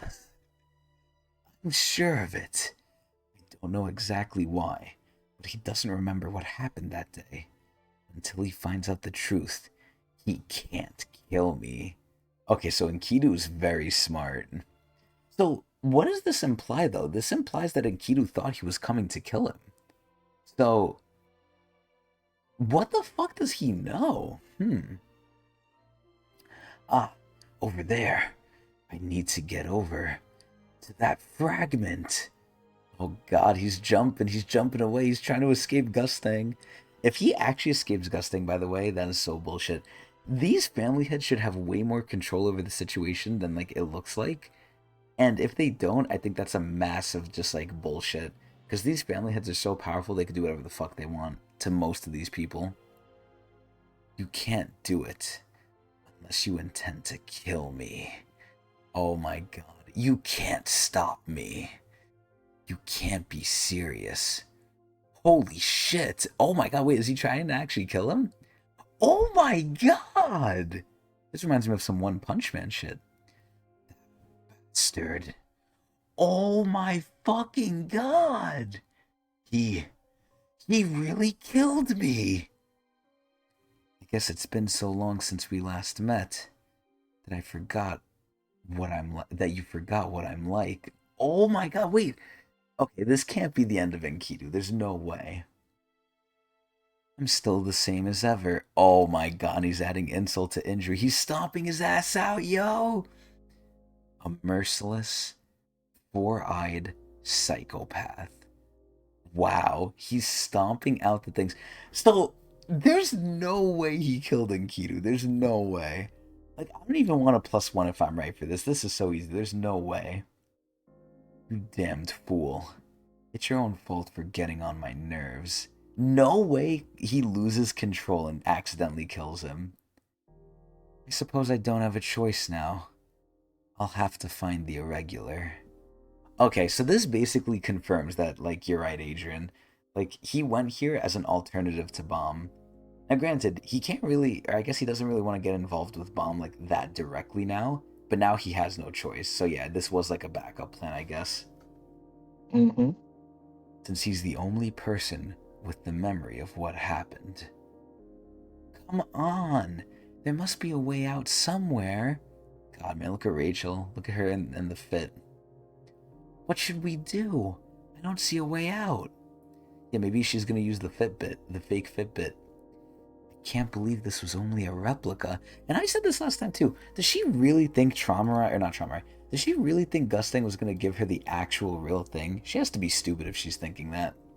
Fuck the three wishes. It's almost time for the showdown. According to the second in command, Belivrier's plan, Bomb and his gang should have arrived by now, so we can get out of here. Oh shit, what the fuck? Oh my god, dude. As much as I hate Rachel, they keep making her thighs so thick. God, man. Also, she looks like way more like better too. I don't know if it's the art or what, but even Yura and Rachel, I think they just look better, man. It's Like Rachel, 100% the season 3, bro. God damn it, man. I thought like maybe Rachel gained more confidence. She did say like, "Oh yeah, people are gonna see a new version of me." Didn't she say that last chapter too, or like last episode? I don't know. She I was kind of like, missed the season 2 Rachel a little bit, but I do love the fit and have noted that a few times. "Dude, I'm telling you, she looks like she went through like some sort of like not redemption arc, but like character arc where she feels more confident now." It might Yeah, be I just kind of me like it a though. little bit. She's actually feeling like she's going through some development, which is good. Hmm. I'll try to get someone to come here. Wow, so her her whole plan is just to call for help. Inside the sprout. No way she's gonna contact Coon. No fucking way. Coon. She said I'm not the same person. Yeah, exactly. That's what she said. But who knows how much bullshit that is? If she's talking about strength or personality, I think she's talking more about personality. I don't think Rachel has strength. Granted, she could have been saying that because she had the Fitbit. Maybe it could be about strength, and I don't know. I see. Oh God, is that a chess piece? What is that? So I'm a pawn, huh? Well, that's terrible. Being a pawn doesn't really suit me. I guess I should be grateful that I'm not the king at least. Now then, let me see how I can use this to my advantage. So classic Kun moment. He has to figure out what he's gonna do with this bullshit now. Do you think like being so I don't understand being like all these different pieces, aside from the king, right? Is there really any difference between all the different pieces in terms of like the people playing the game, I guess? The only thing I can think of is if there was a situation where they can only catch one person and they know both the pieces, obviously they would go for the higher priority piece. So that could potentially leave Kun being safe, right? Since he's a pawn, he's less important, Hmm. as Okay. opposed to like, Bomb being the queen. But also, I don't feel like, Kun would leave Bomb, but like hypothetically, right? Like if there was a more important piece and he could just ditch the other person, I feel like he could get away with something like that. True. True, but I feel like that's a very Um, niche scenario. Yeah, I don't know. We're gonna have to figure out how they're gonna use these chess pieces to their advantage. It is kind of hard to say because, like, if you really want to win, you would just take whatever piece you can, right? Just Yeah. immediately. Oh, you're a pawn. Okay, you're dead. Yeah. If I can kill you, you're dead. Exactly. Yeah, So that's what I'm thinking too. There's not really a major we're gonna have difference to besides see. the king. Hmm. So let me think. Oh yeah, so from what you said, Sleepy, I actually agree with you. Now that I'm thinking about it, I think Rachel could just be mindfucked that like she thought she was the shit, and then she's really not because the Fitbit was fake. It was a fucking it was a bootleg Fitbit, bro. She got depressed from the bootleg Fitbit. This is like gonna be a very New York thing I'm about to say, but she basically went to Canal Street. And for those of you who don't know what that means, there's a lot of bootleg stuff sold at Canal Street, and some people don't believe that it's bootleg, and they are the suckers and the losers. Yeah, she got a bootleg Canal Street Fitbit, and now she found out. Either way. Alright, so Kuhn looks ready. Kuhn looks confident. Oh my god. Wait, aren't they on the same side? Dumas is like with him, right? They're on the same side together, I believe. Yeah, yeah, they're both on Gus thing. Yeah, they're both poked out. Okay. So I thought this was a bad thing. I was about to say like, oh yeah, he looks so confident, and then Dumas just shows up and has to violate him. But thank God they're on the same side. God, look at him. I wonder what piece Dumas is. I wonder if he's gonna lie. Oh, oh, no, I'm wrong. Wait, Adrian, isn't Dumas like on a separate mission? Doesn't he have like a special like role where he's like he can like hunt them down or whatever? Yeah, yeah. He has whatever role Bellery assigned him. I forgot what it was. Oh It my was god, like because apparently he's kind of like a referee or something like that. It's weird. yeah, where they said like, oh, you could still do your thing of hunting bomb. Oh my god. So wait, this might not be good then. Dumas. He really does look like he's supposed to be a part of the Lopobia family, man, with those like weird animal legs. This to me does not look like a person who values knowledge and reads books. Oh god, so this is actually bad. Wait a minute, so I was right. Coon basically got a big dick for nothing. Oh look, here's the fucking octopus. What's this? It looks like food, but it's white. Not to be confused with actually white. Is it white chocolate? God, I wish Rack. Damn, Rack's claws looking really sharp and looking really nice on fleek. Oh my god, he's actually trying to eat it. I mean, to be fair, I expect no less from him. This is the motherfucker that thought, hey, I can control rocks. If I eat rocks, I'll get stronger. Ah, oh, damn. This isn't food. I almost broke my teeth. Wow, he doesn't like it. Oh, he's also angry. What's going on? Are they fighting? Is he just gonna wait? So do they need the actual pieces? Do those just like figurative? Does the character actually I believe represent the they do piece? need the actual pieces. So this motherfucker's about to just leave that shit on the ground? -1 for Gusting. Oh my god! Yeah, they really made Rack like just more. I don't want to say they gave him Boro syndrome because he is one of the quote unquote main three, but out of the three between Bomb, Coon, and Rack, he's definitely the weakest. Like they give him the least for sure. And by they I mean SIU. There is no way in hell Coon can outrun this guy. There is no way in hell. Like this should be like this just started and he's about to get him. Shit. Well, who knows? Maybe that white buff is gonna come in handy. There's no way I can trick this guy. Step aside, turtle. Huh? Oh! Oh! Oh! The ancient spear! Oh my god. Okay, that was kind of close. Oh my god, it's going straight for Dumas. That's not the cockshocker, right? That has to be the ancient spear. No, I don't want to say it, Sleepy. Don't make me. Don't make me say it, man. Oh my god. I mean, at the end of the day, we know even if this does hit Dumas, it's not going to do much because he could just reform. Unless it's the poison dragon vanquish, that melted his fucking arms. I don't think anything else can really like do permanent damage to his armor. Because even if you kill the armor, this isn't even him. His heart is like somewhere else. Oh my god, wait. Oh my god, look at Rack coming in. Rack? What's up with him? Oh my god, so Rat got a hit on him, but wait, no, maybe that's just his arm actually. Is that turtle really human? Oh my god. He looks like a fucking beast. At this point, I think it's safe to say he's not human. And they would be right.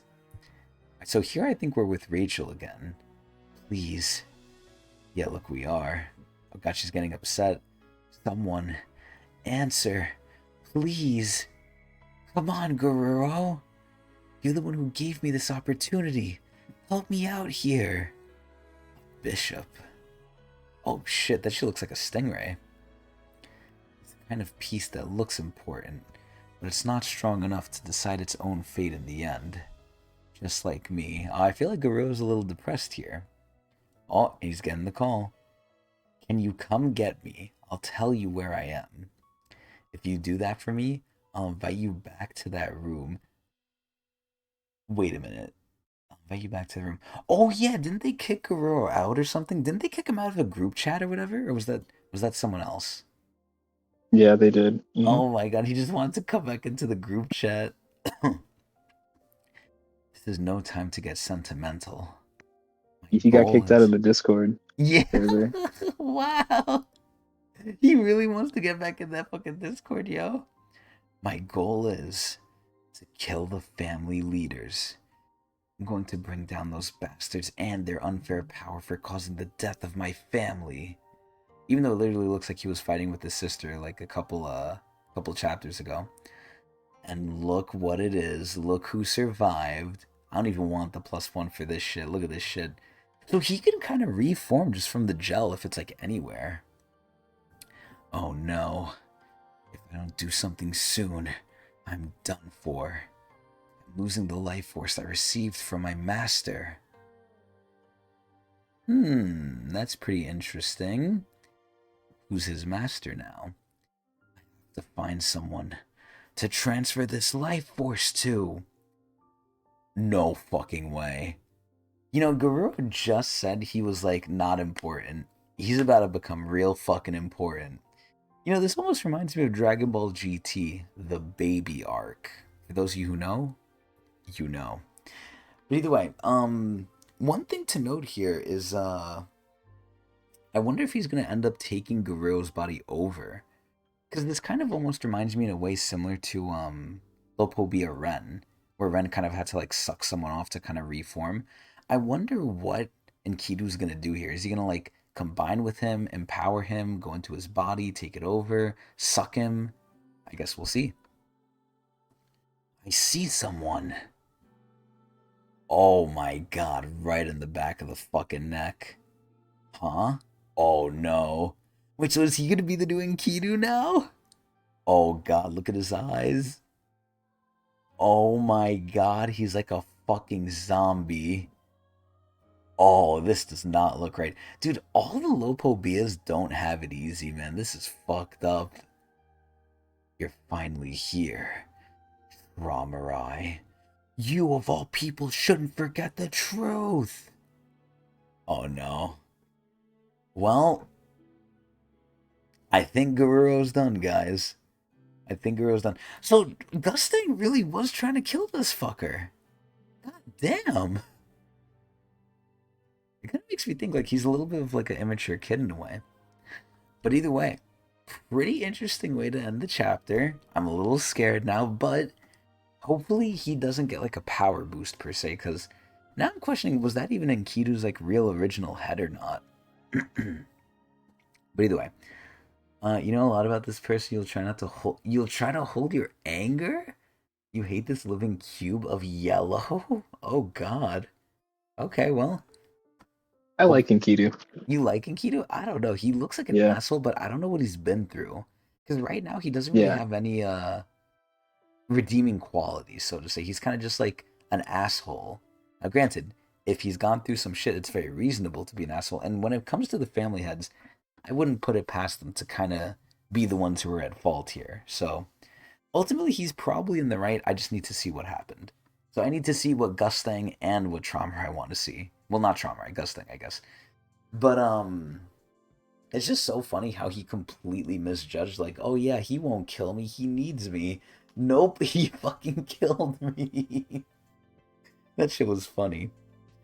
But either way, Adrian, we come back to the age-old question: do we keep climbing the tower? Of course. Oh yeah, let me take a drink of water because my throat is killing me. Mm.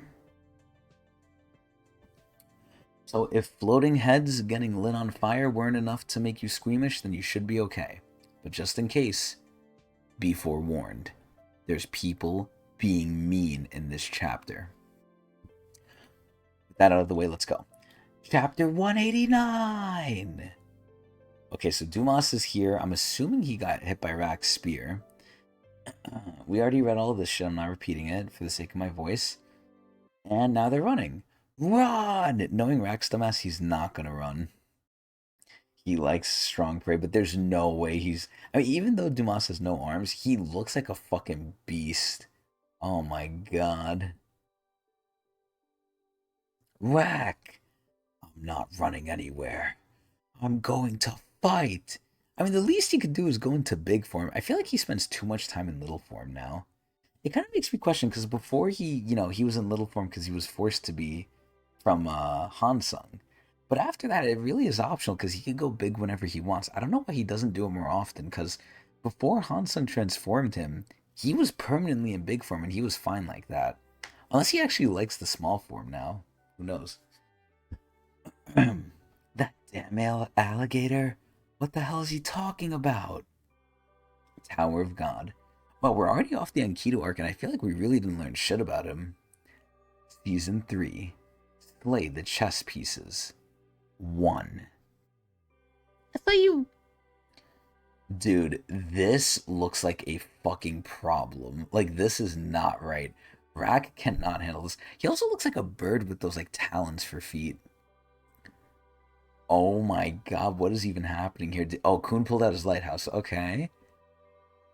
What are you doing?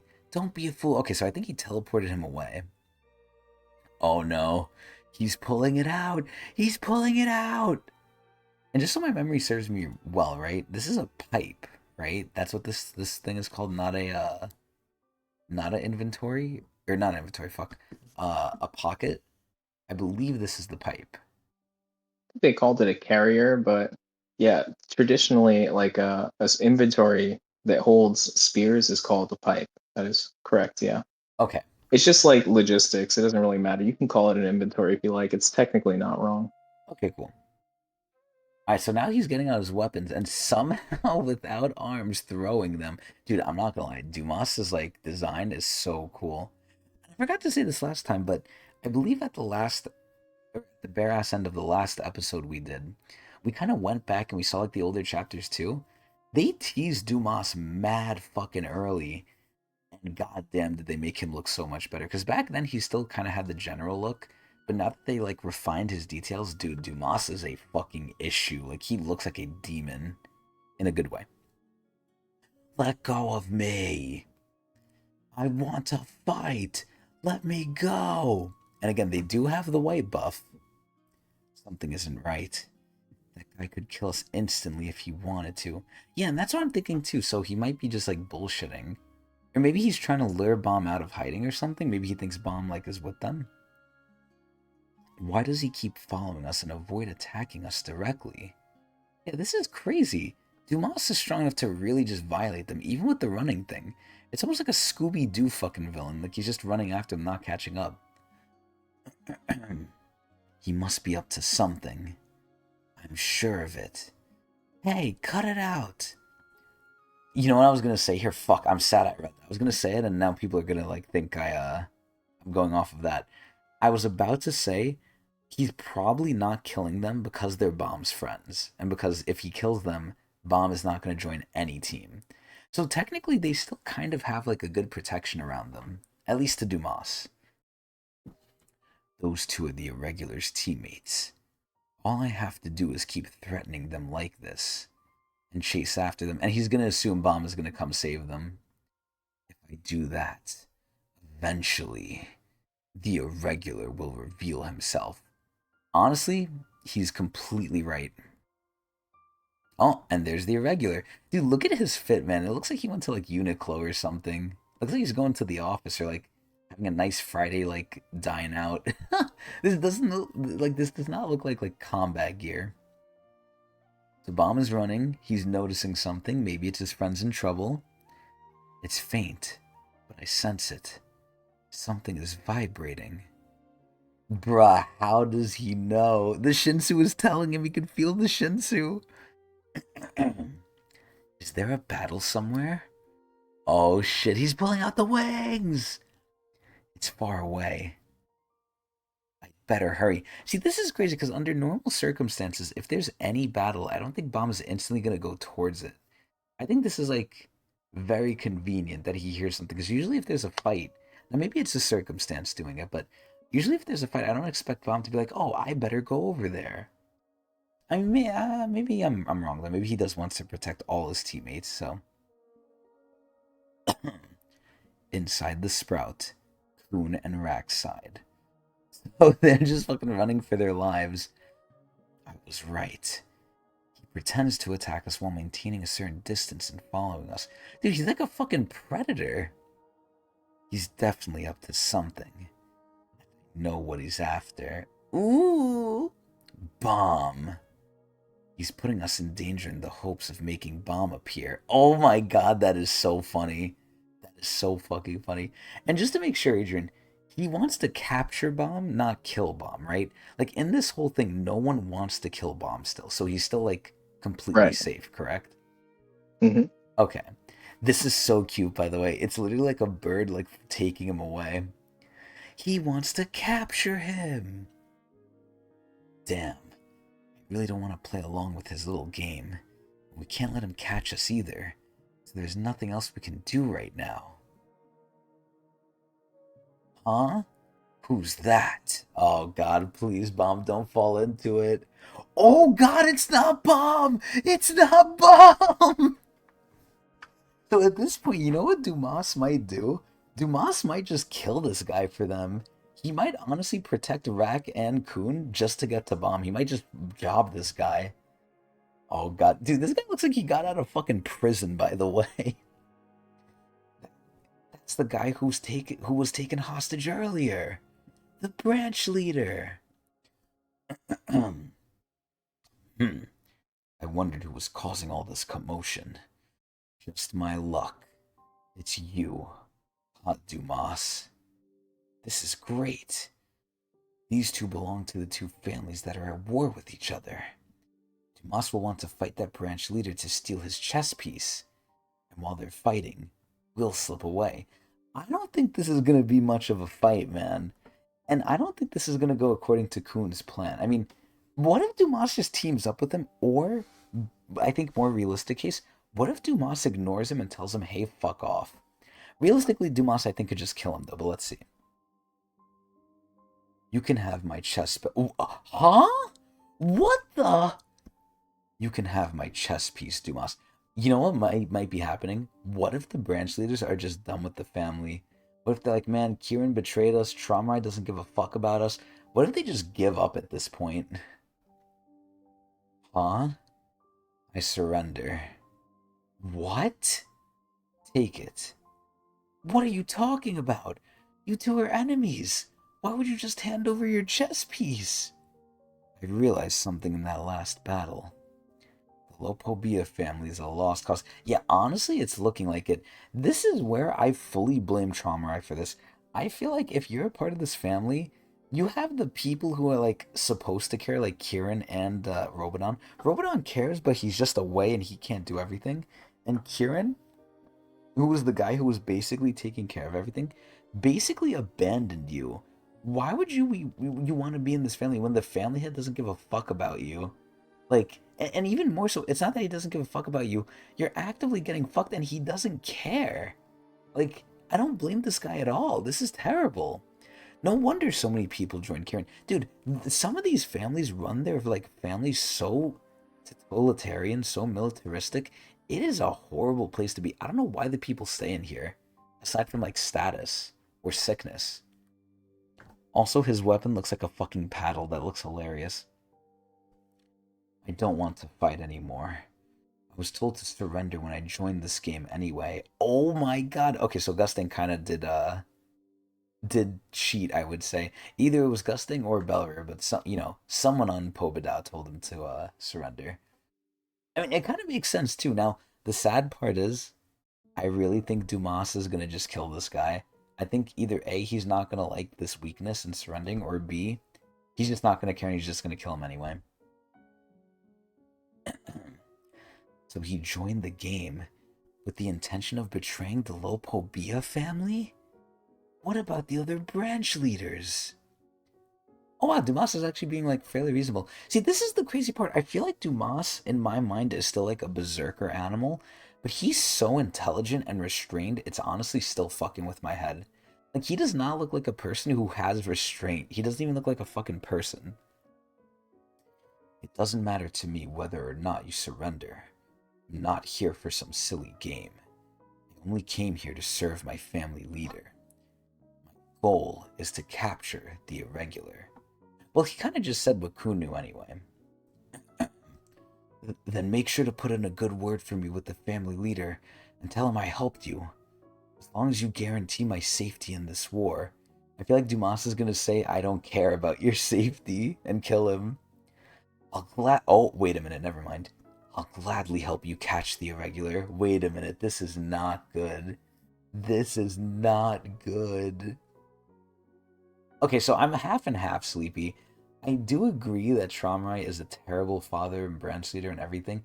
Even though, according to Traumarai, he knows all this shit's happening. He knows what's going down. He just doesn't care because it's all going to work out for him in the end somehow. But this is where, at the same time, Kieran really did his own people dirty. Like, I respect Kieran because he had enough of the bullshit, but I can't respect betraying your own man. They're just as much as victims as him, maybe even worse, but probably not as bad because Kieran does have to do all the work for Trauma. So in a way, he does have it probably worse. I don't know. But the betrayal thing, man, I hate betrayals. I do not like that shit. Like, okay, if you're betraying Trauma, that's valid, that's reasonable. Don't betray the branch leaders. You basically fuck them. Are you thinking of using those two as hostages to lure the irregular to you? Shit. This isn't what I had in mind. Oh god, it's all going to shit, yo. Rack. If Bomb appears now, will only be a burden to him. So follow my lead, okay? We need to tear these two apart. So obviously he does not mean physically or fight-wise. He means, like, I guess planning-wise. Like, he doesn't want them to join together. At all costs. What? Once we separate them from each other, we have to find the Lopobia family leader. Because he can tear those two to pieces for real. Yo, holy shit, yo! So, Kuhn's main plan here is, yo, just find Shamarai and just have him protect us. But this doesn't make sense, though.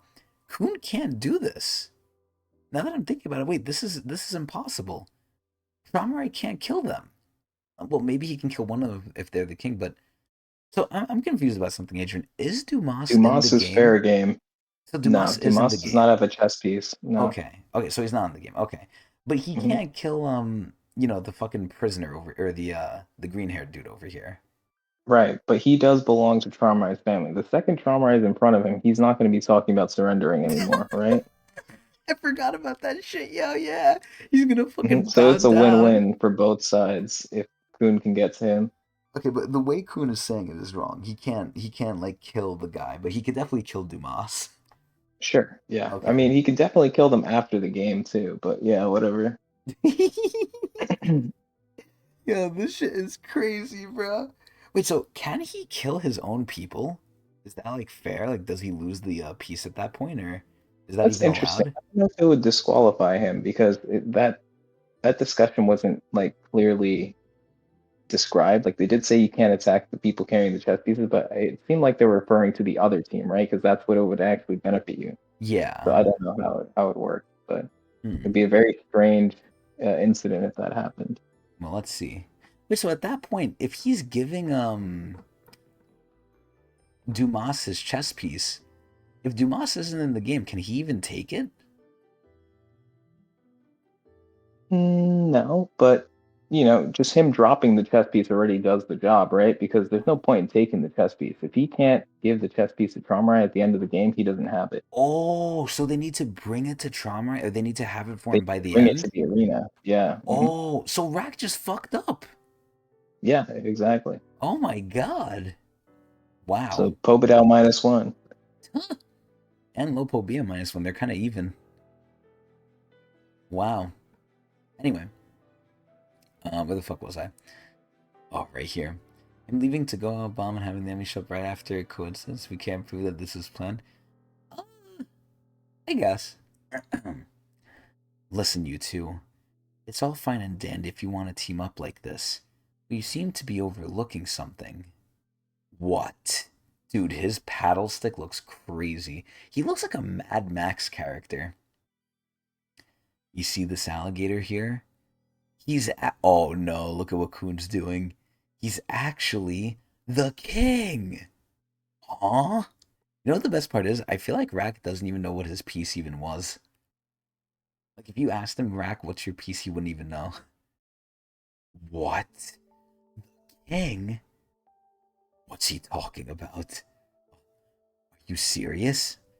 Yep. So if you catch him, the leader of the Lopobia family that you're about to betray will win this game. And in that case, that means he may win the war as well. What do you think would happen if he found out you betrayed him like this? Oh, so he's gonna get this guy to help them now. Wouldn't it be better to take this guy to your family leader instead? You expect me to believe that? It doesn't matter if you believe me. The outcome of the game will speak for itself. Huh? Go, alligator! Ah! It's like he's a fucking Pokemon. I'm surprised Kun can like toss his ass so far too. Holy shit. Those white steroids must be going crazy. Dude, they're like fucking dogs just chasing him. Damn it! Oh, that little bastard. Oh, he's smiling and he saw it, yo! He's lying. But this is where the green one isn't gonna believe it. Dumas knows he's lying. The green one doesn't. He's not gonna like. He's not gonna know. So this is splitting them up now. And you know what? Honestly, I think maybe in his peak form, maybe Rack might be able to do something against this guy, but I doubt it. But let's see. Ah, I'm falling. Wait, I just remembered something. What, he can fly? I I can fly. Oh my god, look who's behind him. So I'm assuming Rack can fly just from the white power, right? That has to be from white. Correct. Yeah. Okay. Because basically what they have is like ranker level power now, right? Allegedly. If they can fly, that's like a ranker thing. I'm assuming. Let me see. So doesn't that mean this guy can fly too though? Because branch leaders are all like at least rankers. Are they all high rankers? They have to be, right? Yeah, most rankers can fly. Yeah, and if they're branch leaders, they should be able to fly. I'd be very shocked if they couldn't. Hmm. Okay. Stop right there, you little prick. Oh god, wait, did Dumas call him a little prick? Damn, Dumas is mean. Oh, what are you still doing here? Why didn't you go after him too? Because I know you're lying. Oh, too bad. You're more observant than I thought. I guess I don't have a choice. It's a bit risky, but I have to do it. Please. The truth is, take the bait. Is he the king? Wait, but he's the pawn. Wait, so he fucking changed this shit. I'm Pobedow's king. Dude, look at the whale! The king! Just in case. That's right. I'm the one with Pobedow's real king. If I die or lose this piece, your family leader loses the game. Dude, if he gets Dumas protecting him, this is the biggest flex, man. This is crazy. Also, wait, that's kind of crazy because I just realized Bomb and them are on Gustang's team, right? Like Bomb, Kuhn, and Rack, they're on like the side of Gustang. Right. So he was kind of like working against his family leader by pretending, obviously in their eyes they don't know this, but if he was gonna kill them, that's working against the family leader there. Mm-hmm. So that didn't even make sense what he was doing. I guess Kuhn kind of figured it out anyway. But yeah, wow. If he was actually trying to kill them, that would have fucked over Gustang. I took out the chess piece I've been carrying with me, around with me this whole time. So you're telling me this guy just had this shit ready? The branch leader has never seen this game's chess pieces up close. You know what that means, right? And even if he has good vision and caught a glimpse of it, that's not the king. That's not the king. He can't tell which piece is the real king. You have to protect me. Dude, if he gets Dumas as a bodyguard, this is crazy. Kuhn looks like such a sly cat in this panel, too.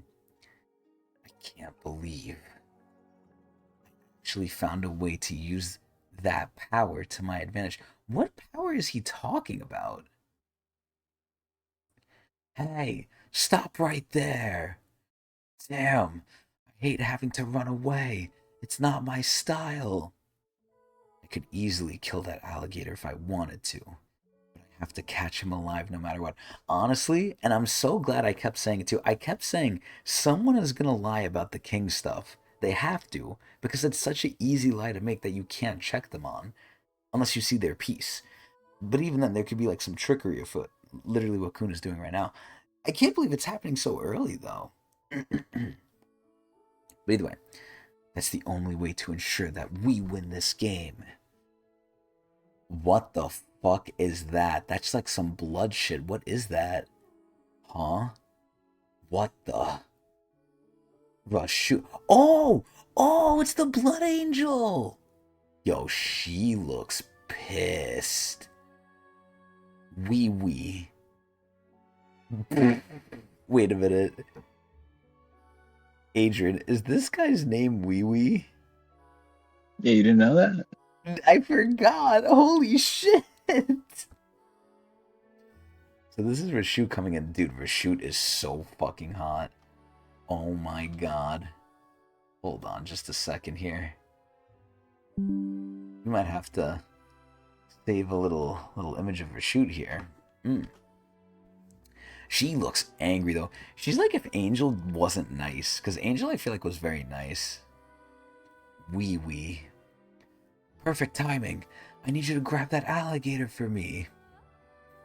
Oh yeah, the music works well, huh? I'm glad you like it. What? Why? Are they on the same team? That alligator is Pobedow's king. Huh? God, she's so beautiful. Shit. I'm so not used to running away. Hey, you're not going anywhere. You know what's crazy? I'm so shocked they're struggling this much to catch him.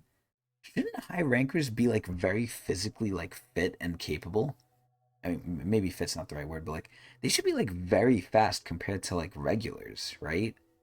Like there's no way they're struggling with this much. She's doing her like blood magic thing. Rack is just trying to run. I'm surprised he's not trying to fight now. He was ready to square up with Dumas, but he doesn't want to fight branch leaders. Yo, I agree 100% Sleepy. She's going to catch me.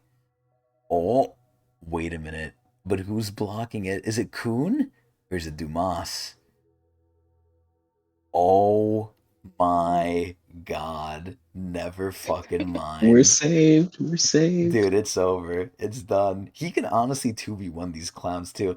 Dude, think about this. Coon and Rack, not only do they have Dumas, they have Bomb now too. This is ridiculous. This is crazy. And Coon even knows, like, Coon has to run away from here because he knows Bomb is probably going to come. But either way, that's him. Are you okay, Rack? Turtle. Oh, yeah. Dude, Bomb looks uninterested. It's the Irregular. Hey, Irregular. It's your fault we were dragged into this mess. Not really. Well, okay, a little bit. A little bit.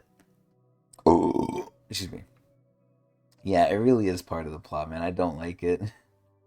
But, like, it doesn't make sense. They should easily be able to physically catch up with them. With Dumas, it made sense. Dumas was faking it. Okay, fine. But, man, these two clowns, maybe they should be kicked out of being branch leaders. You've got some nerve showing up here like this. But shoot, this is our chance. God, she's so pretty. What? The alligator with the king and the irregular are both extremely important in this war. We can capture both of them. Both of them? Is that really necessary? Think about it. This could decide our fate in this game. In fact, not only in the game, but in the war as well. Dude, this guy looks so fucking jacked. And his name is Wee Wee. We can use those two as bargaining chips and get ourselves, oh fuck, and get a good deal for ourselves. This would give us enormous power. We might be even more powerful than Kieran. Okay, I don't know about that. I do not know about that. Just imagine the sight of both families bowing before us. Oh, this guy's on a power trip, yo. I must say, that does sound rather tempting. Oh my god, she's so hot. Look at the way she dresses. I'm surprised those shits don't fucking pop out. Oh my god, look at Bomb igniting the fucking thorn, yo! Holy shit. Oh my god, his paddle turns into a lightning stick. Holy shit, this shit looks crazy. Wow. Wow, and that's how it ends. Okay. Yeah, Bomb's gonna clap these two. There's no way. Dude, Bomb is so, like, I'm so glad, like, Bomb is so strong. Adrian, what do you think? Do you think Bomb is gonna clap these two jabronis? Rack has to help. Bro, Rack is gonna He's there too. distract It's a them, maybe. 2v2. You can obviously Nah. see from the No. horizontal picture that they were framing it as a 2v2. So There's no way. There's no Rack is gonna fucking put in way. work. We got ADC support battle. This is bot lane. So who the fuck is the support? Rack? Yeah. Rack is Okay. like the Talia support. Oh, okay, okay. He does some damage. Mm-hmm. Well, either way, we're back at the main question. Do we keep traveling up the tower? I'm down to do another. This Yes! would have been a good chapter to stop. Like it would have been a good like cliffhanger. I remember when I was watching this week by week, like I could not wait till the next chapter after seeing that ending right there. I don't know. To be honest, I'm Shit was not that so good. excited after that ending. I feel like this is just going to be a clapping. Maybe I'm overestimating Bomb, but I don't know. Like, Well, I guess it was just more so because like when you can't read further and they ends you on something like that, like right before the fight, like I'm like, oh shit, I mean, like I what's am gonna happen? excited. Yeah, I am excited to see Bomb clap the shit out of them. Like, I would be sad to Hmm. wait for that, but I'm not, unless I'm like, unless something different's going to happen, I don't think I'm going to be very surprised at what's about to happen next. Okay. But either way, so we keep going. Yep, sure. Oh, yeah! Chapter 190! I'm gonna just take a quick swig of water here for my throat.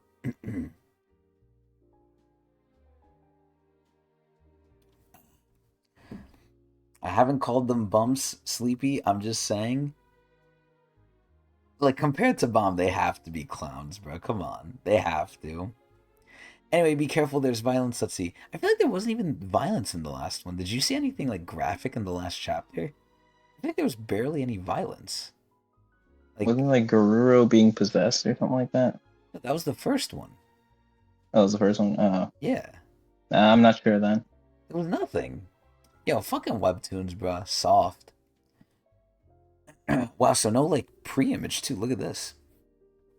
Tower of God, Season 3. Slay the chess pieces. 2. To say you. Alright, so we got the nice side panel again. You know, honestly, Rack looks more ready to fight them than Bomb does. It looks like Rack came with, like, prepared, and Bomb was just like, oh, shit. Even though it's the exact opposite. Oh, shit, never mind. Bomb's in the position. Oh, shit. Wait, so, Agent, is this the first thorn or the second thorn? Doesn't the first thorn only have the one ring around it? It Or has to be the first thorn. am I He always bugging? starts with the first thorn. Did it always have two rings, or am I just being forgetful? It usually has one, but it could have a second one. Okay. Huh. It's not out of the ordinary. Okay. It's grown that before? Yeah, it has. It definitely has. I think Okay. the original thorn originally had two rings, like two tiny rings around it, I think you're right, like when you actually. first got it. Yeah, I think you're right. Alright, so Wee Wee is doing a slash. And again, I'm going to bring this up. I think I brought it up last time too. I don't like how in Tower of God, even though they have different names, different looks, it really just ends up being like, oh yeah, I'm going to hit you with something, you're going to hit me with something, whichever one is stronger wins out. It tends to end up very simple. And I was told it's going to switch from that, or at least, not be fully that. I feel like this is going to be a fight where there's no special strings or anything. It's just going to be like, okay, who's stronger? It's going to be very simple. But let's see. So here, oh my god. Yo, when you see Bomb praying, you better be scared, man. What the fuck is Rack doing? Oh, he's floating. Oh. Okay.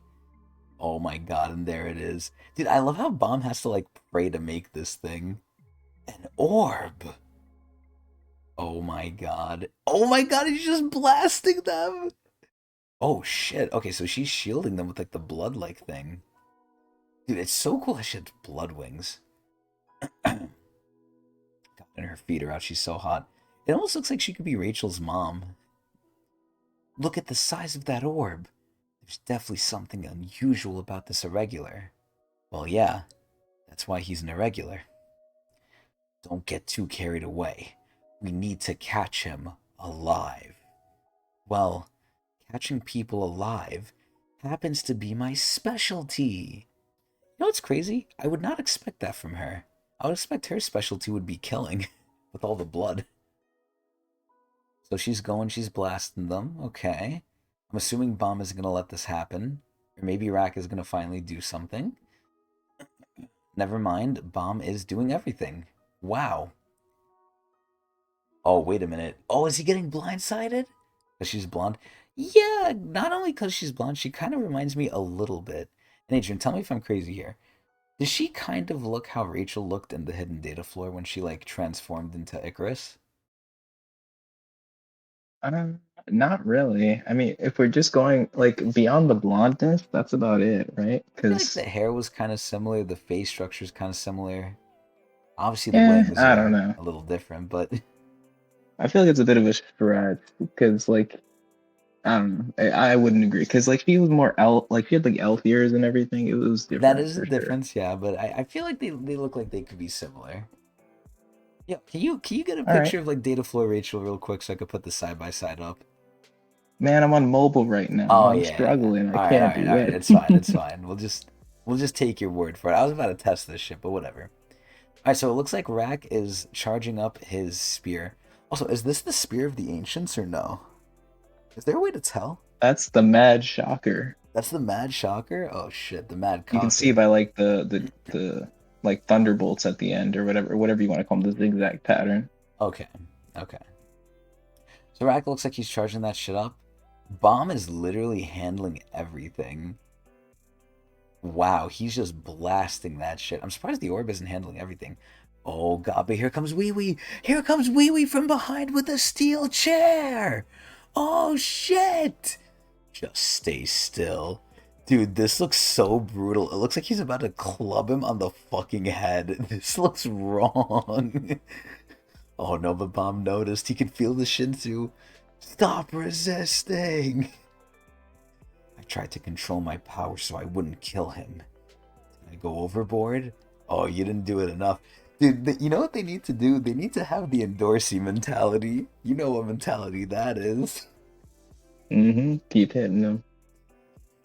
Oh my god, look at Bomb! Look at Bomb! He's going up close and personal!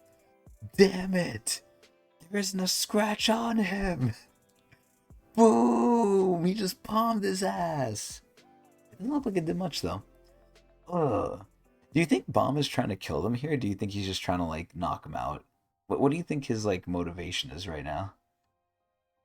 Hard to say right now. I would assume he's going for the kill, but it doesn't Really? seem like he's like at least right now he's not really going for the kill. He's just kind of defending himself. But I think his intent would be to like subdue them by any means possible. So if that means killing them, then I think he's okay with that because this is season three bomb, right? True, but Like I feel he's like he's not not like bloodthirsty like that. I feel like he wants to right. He's not incapacitate them. bloodthirsty. No, I yeah for sure. I think that's where he's starting, which is why this attack here didn't seem like very lethal. Like he didn't go all out immediately. So. Like that wasn't a floral butterfly, right? It might have been, or it might have been like a lesser version of it. Okay. Because I'm assuming if he's trying to kill them, he would use the floral butterfly here. Like he would Yeah, not for play sure. around. Hmm. I can't believe I'm having trouble beating a regular. This is humiliating. Yeah, little does he know, man. It's see, I feel bad for them because they feel bad that they can't be Bomb, but it really is not like something to be like upset about. They don't know that. Damn, yo, how is Bomb going toe to toe with this guy? This freaking kid. The rumors about him being as powerful as Rankers are true. See, honestly, I think Bomb should be like better close range too, because he's basically being taught by like one of the close range kings, right? Would you say Jinsung in the tower is probably like one of the best close rangers? Yeah, but Bomb is a mage class. He's a wave controller Nah, by like, by he's fucking calling. dual specking. He's dual specking that hmm shit. So here we go. Bomb is fat is dodging. Oh, and they're about to glaze his ass. Dude, this happens almost every fight. This is why I thought he was gonna clap Dumas. Dumas was the only person who didn't glaze him, who was a villain, who like fought him. In fact, he might even be worthy of comparison with high rankers. Dude, Bomb does not look stressed at all. Yo, come on, Sleepy. Come on, man. That's not all she does. She's violent. We have to have like a thing called Endor energy. Endor energy is like aggressive, no nonsense. I'm gonna beat the fuck out of you. Kind of the same as You Caliban forgot the energy. taxi part too. Yeah, listen, we don't need to add that part. We know. We don't need to insult like the obvious thing. We can just leave that out. Ah, huh? Let go of me. Oh no. She has a hostage and her feet are out. Rack. Aw, it looks like I caught your cute little dinosaur friend. Dude, I'm scared. I'm scared. She seems like a demon. A demoness. I heard you'll do anything to protect your teammates. So, you'll have to surrender if you want to save him. I hope Bomb gets angry. I hope Bomb gets angry at this. Oh my god! And here comes the steel chair! AKA the giant fist! Huh? Ooh, he actually took that shit! You're weak against physical attacks, I see. I guess your Shinsu reinforcement hasn't reached the level of a control skill yet, huh? Ugh, Turtle! Oh no. If you don't want your little friend to get hurt. Oh my god, he's summoning the bear. Then stay still for Christ's sake. Dude, he just wants to knock Bomb out like clean. Jesus confirmed in Tower of God lore. He Didn't they just say confirmed Jesus. yeah, didn't they say before in Tower of God like I think they've said Jesus too and then I could be wrong about that, but I think they've said like the earth as well or something. They've alluded to like real life where it doesn't make sense in the tower's I feel like context. that should have been by accident. They should have said something like for jihad's sake or something like because like jihad is technically their god, right? Yeah. You know, maybe Like it wouldn't could they be a say things like translation that? error. It could be just I Webtoons think fucking it so. up. Because that seemed very out of pocket or whatever, like just weird. to say that. Come on, Sleepy Man. Endor is more than all that shit. She fights, hates, or seduces. I don't really remember her seducing Bomb anytime. She kind of was, Hidden yeah, floor. hidden floor. What was Not hidden she? floor. Name hunt station. Nah, that was not seduction. That was force. That was brute force. That That's is, the closest thing to seduction, dude, right? I keep, like, I love that part so much. That part is going to live in my head for so long. She said, I'm gonna make you my fucking slave. Oh my god.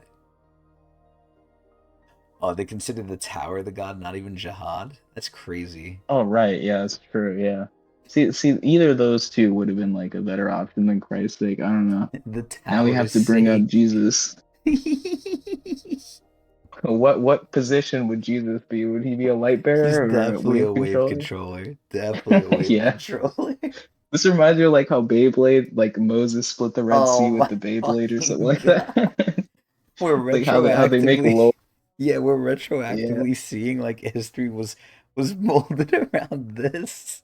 Like all Wait, this crazy stuff that happened in history was involved with whatever the magic system is of the story. we're the ones who don't know the real history. Yeah, Jesus Christ died to seal the top of the that is crazy. tower. He was with the 10 families, so they're the apostles or whatever. This is what they forgot. They purged Jesus. Just whatever your story is, you adapt Christianity into it, and it just fits right in. That's who their memory is of that they forgot. That's who Enkidu killed.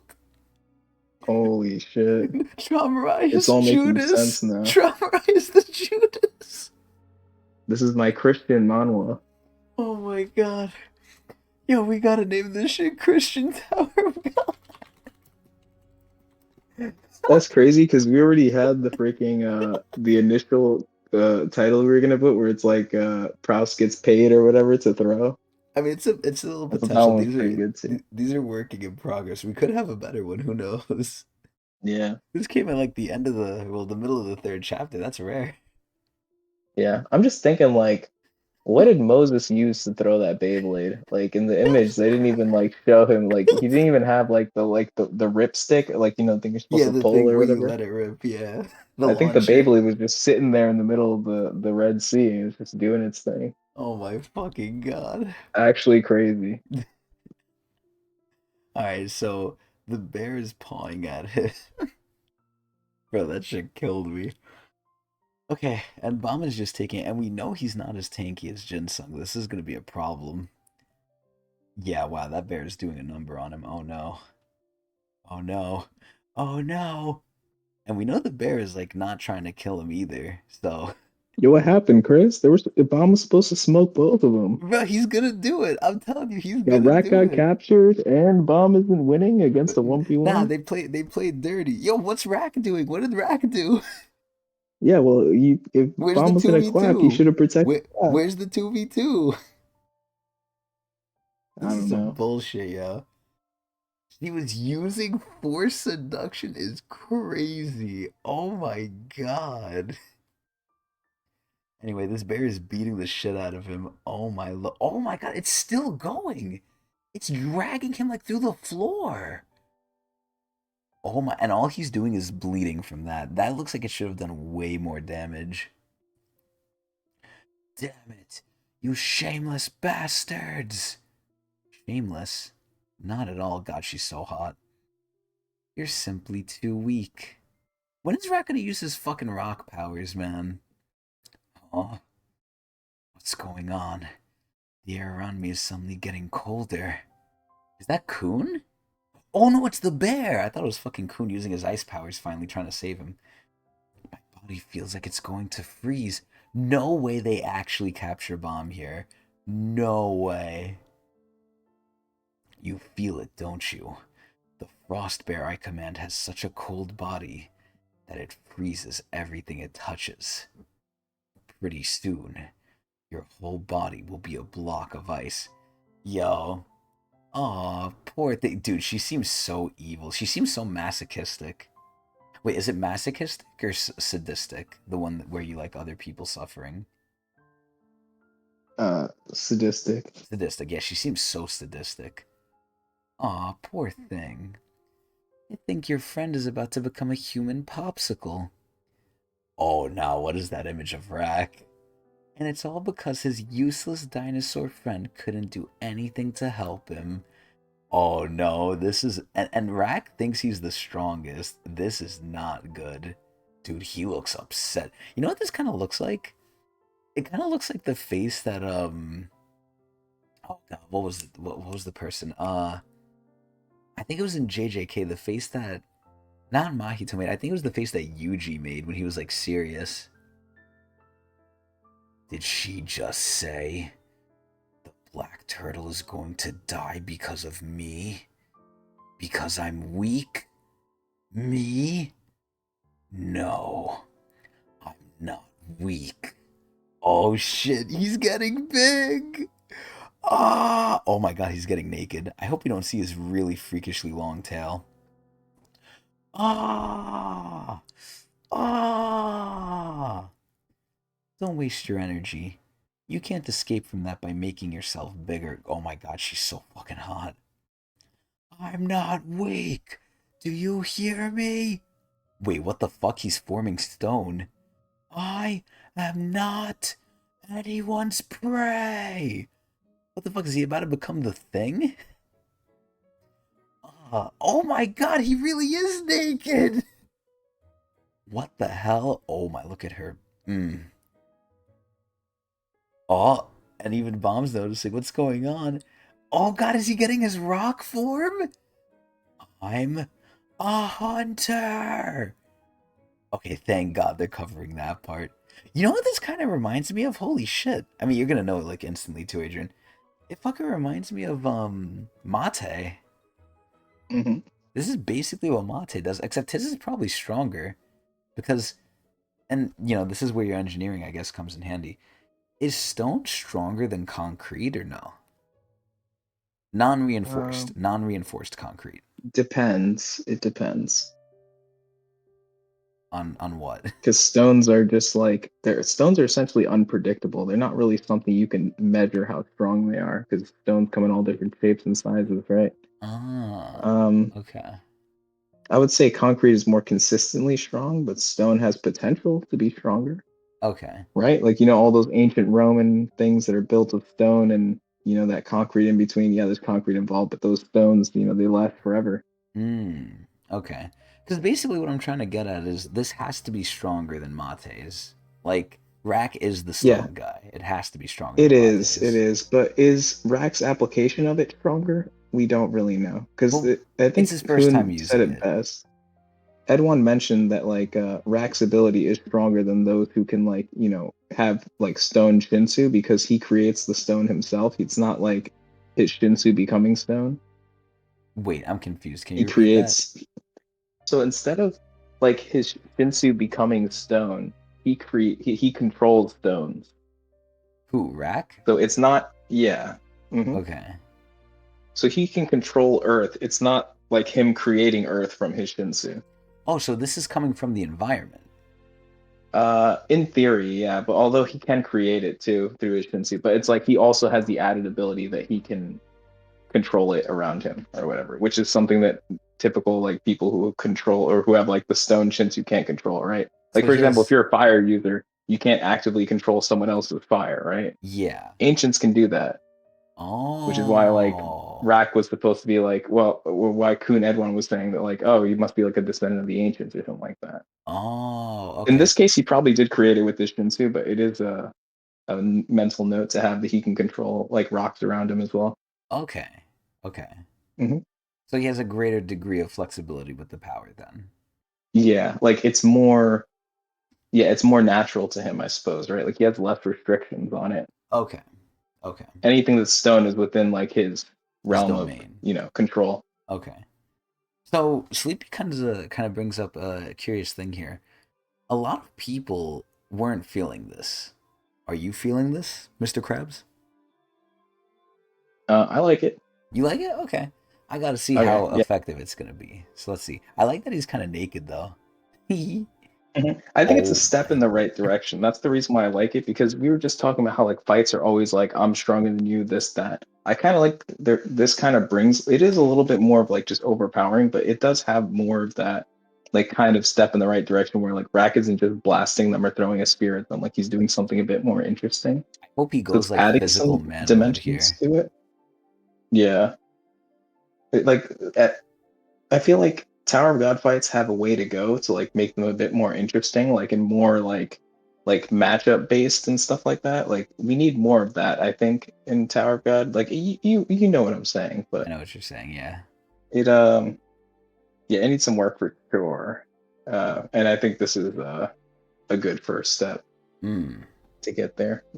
I hope Also, Rack I really becomes. respect Rat getting stronger. Like I think that's cool. Ooh. I mean, he's Taken fucking seriously for once. huge. I hope so. I mean, the fact that he was able to break out of like her binding is saying something. But I Hmm really hope with this he. I mean, even though he's a spear bearer, I hope at the end of the day this isn't just like a physical boost. Like, okay, now I'm this rock person. Now I'm just gonna throw my spear even harder at you, and now it's actually gonna hurt you hmm because that's boring. I hope he gets Yeah. up close and just mauls her. Yeah, Let's I will see. note that like his head changed too. You can see like the red Yeah, around it. there's like red like things coming out of it. I did notice that. Hmm He looks really scary here. Rack to me is one of the scariest looking people in Tower of God. Like he actually Hmm. actively looks like really scary to me. But let's see what he's gonna do to this poor Rahoot over here. What's going on? Oh my god, look at him. What the fuck? He completely changed. What just happened? Did he use transformation? And just to make sure, that transformation is not the canine one, right? Are they referring to the I canine assume one? what they're referring to because she is lopobia, so it might be within her understanding. Like Hmm. that might be the closest thing she knows to this sort of Okay. phenomenon. Hmm. And Obama's just still stuck under the thing. Oh god, look at him. Oh god, what is he doing? Holy shit! He made fucking. Is that a tail and wings? What the fuck is this shit? Wait, is that wings? I can't tell. What is he doing? What the? What? Like, I'm so confused what we're seeing right now. I mean, I know that's a tail, but what is this? Is this like. Those are his two legs. What is that? I have no. Oh, he's just blasting her with rocks. God, look at her feet. Dude, what the fuck? Wow. And instantly, damn, even her wing is evaporating. Oh, never mind, she's good. Ugh, how can this be? He got so strong all of a sudden. Oh my god. See, does this not look scary to you? It looks like some like demon golem thing. Like, what the fuck? It's honestly the head too. The head is like the scariest part to me. What's up with that alligator? Oh, what happened to the bear? Oh, now he's free. Now Bomb can focus too. I was gonna say Bomb was kind of getting debuffed by Rack here. Like Rack was kind of distracting. That's the whole reason that I think Wee Wee over here was able to like toss him around. Oh my god, what is happening to that poor bear? The irregular Rack power. It's like Rack has become.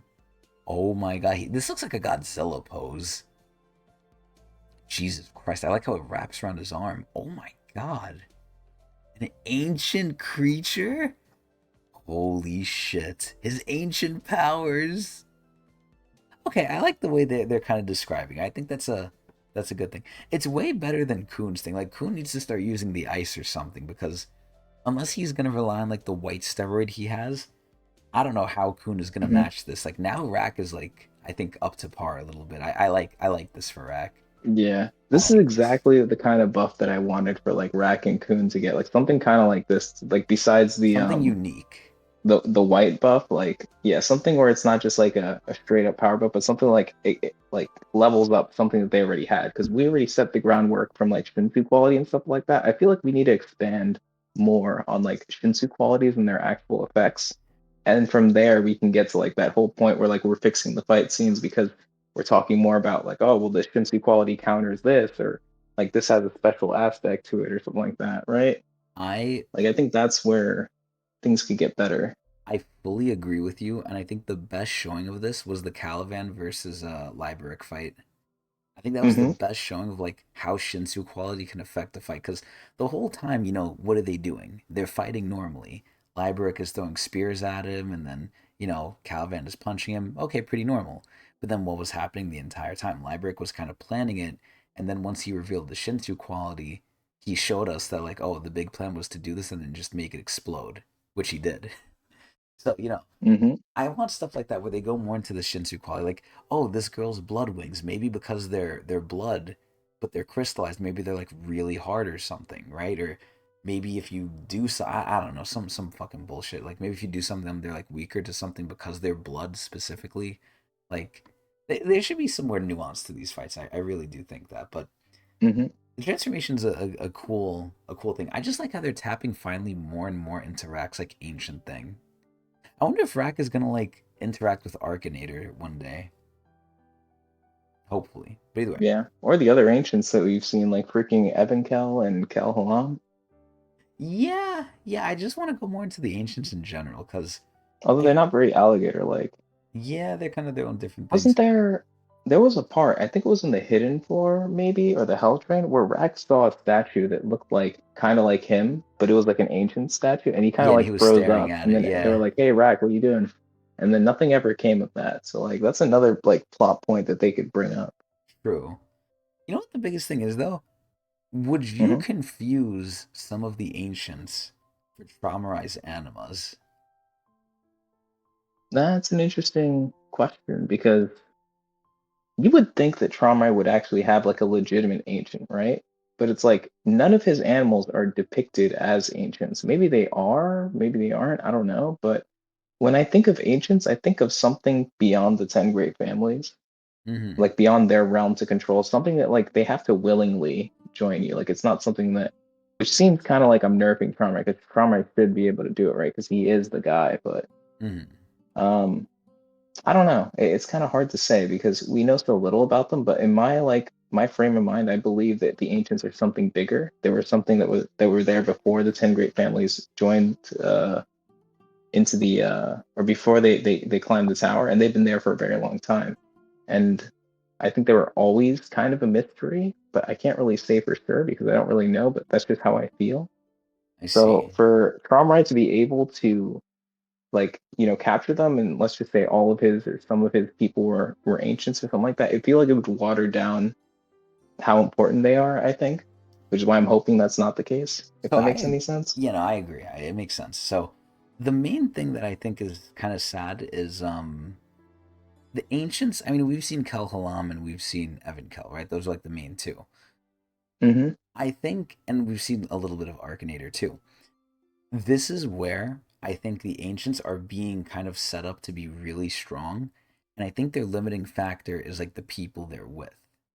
And obviously, I think Evan Kel hasn't really fully released hers, and neither has Kel Halam, because every time they're Mm-hmm. going to do that, they get warned by the administrator, like, "Hey, don't do this," right? So that kind of is straight up right there a testament to their power. Because when else have you seen the administrator step in and be like, "Hey, don't do this here," right? Like Mm-hmm. it's mainly when the ancients come out. But Yeah. I think that sadly, even though they're being set up as a very big like lore thing strong wise, I feel like we haven't really seen it because they are getting nerfed by their people in a way. But Mm-hmm. we'll see. He can Yeah, I think it's only. also a thing of compatibility too, because all ancients are, or all ancient effects are nerfed by the fact that they're not being used by ancient users themselves, right? Like Evankel and Calhoun are both not ancient associated, so whenever they use their ancient powers, it's like less compatible.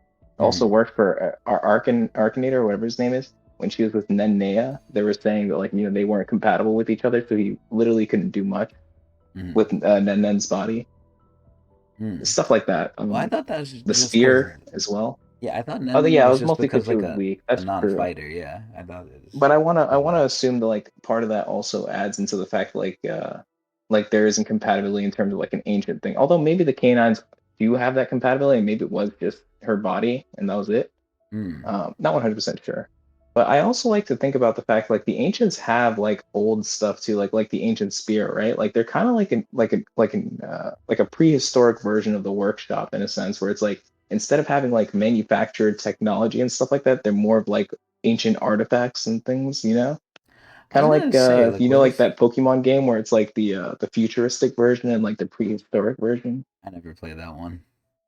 Okay, well they have like prehistoric Pokemon and then they also have future version of Pokemon, but like they're both stronger versions, but it's like a different sort of take on it, where it's like one is like focused on like more mechanical and like, electronic stuff, and then the other one is focused on like more ancient, like primal type Uh-huh. powers.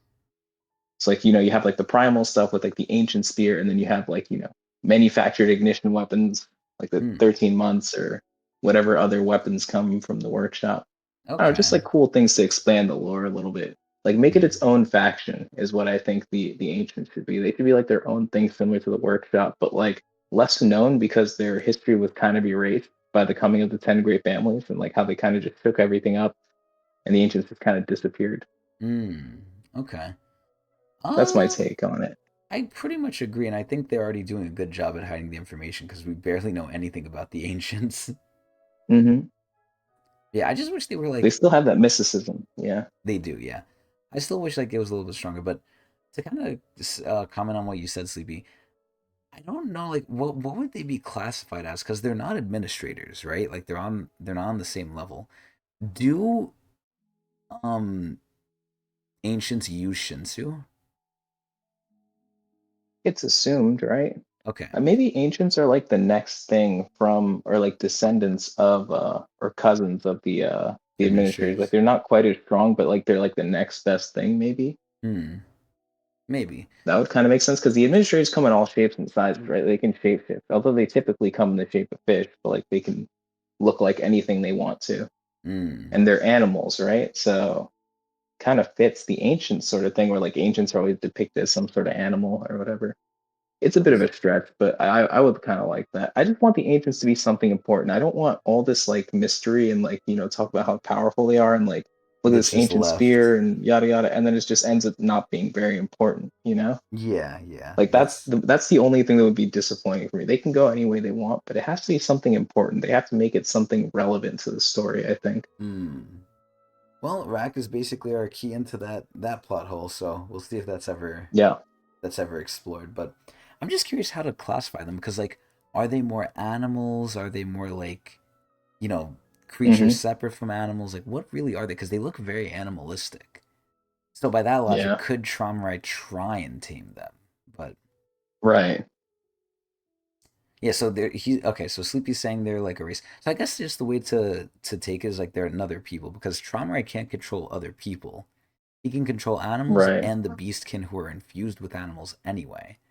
So I think because of Hmm. that, we should just treat them as like other people, even though they're obviously not people, but other sentient beings. So I guess that's like the Yeah. safest way to go forward. But now, Adrian, we go back to the age-old question: Hmm. do we keep climbing the tower? I think we do like at least one more, right? It feels like we've been going by pretty fast, Yeah, a lot of these have right? been combat, so it's been pretty quick. Yeah, we're not Hmm. we're not as far as we usually are. All Yeah, I don't right, mind moving. one more. Chapter 191. Yeah, yeah. Wait. Okay, I think that was like a mistranslation, Sleepy. I hope you're not saying racists. I hope you're saying races.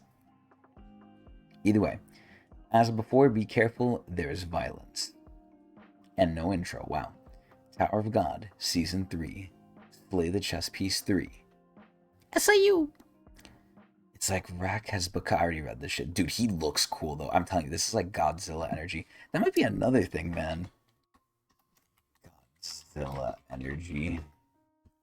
Or aura. There we go. An ancient creature.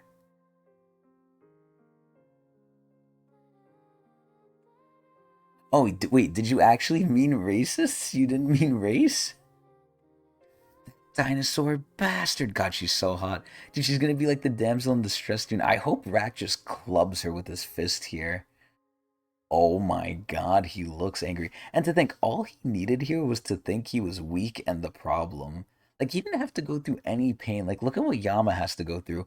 Yama has to get his ass fucking tossed like salad and then he finally gets like a decent power up. And then look, Rack just like thinks he's weak, and then look what happens. He didn't even really get hurt at all. Oh no, you did mean race. Okay. You're saying that it could be some race. Wait, that could be some. I'm assuming you're saying race instead of racist, but I agree. If that's what you're saying, I think I agree. I also think there probably could be racism in the tower too, on a different note. But either way. So Rack just looks like he's shoving like a gigantic stone cock out just to like fuck her up. Okay, it looks like she's kind of got the hang of dodging it. Yo, she looks confident. Also, she's very hot. Oh my god. This is a great image of her like going forward with her hair. My lord. I'll tear that mouth of yours right off your face. See, this is where she likes to talk cute all the time, but she is a real evil person, man. Oh my god, but can she tear stuff? Oh! Oh my god, it's going right in his mouth! No way.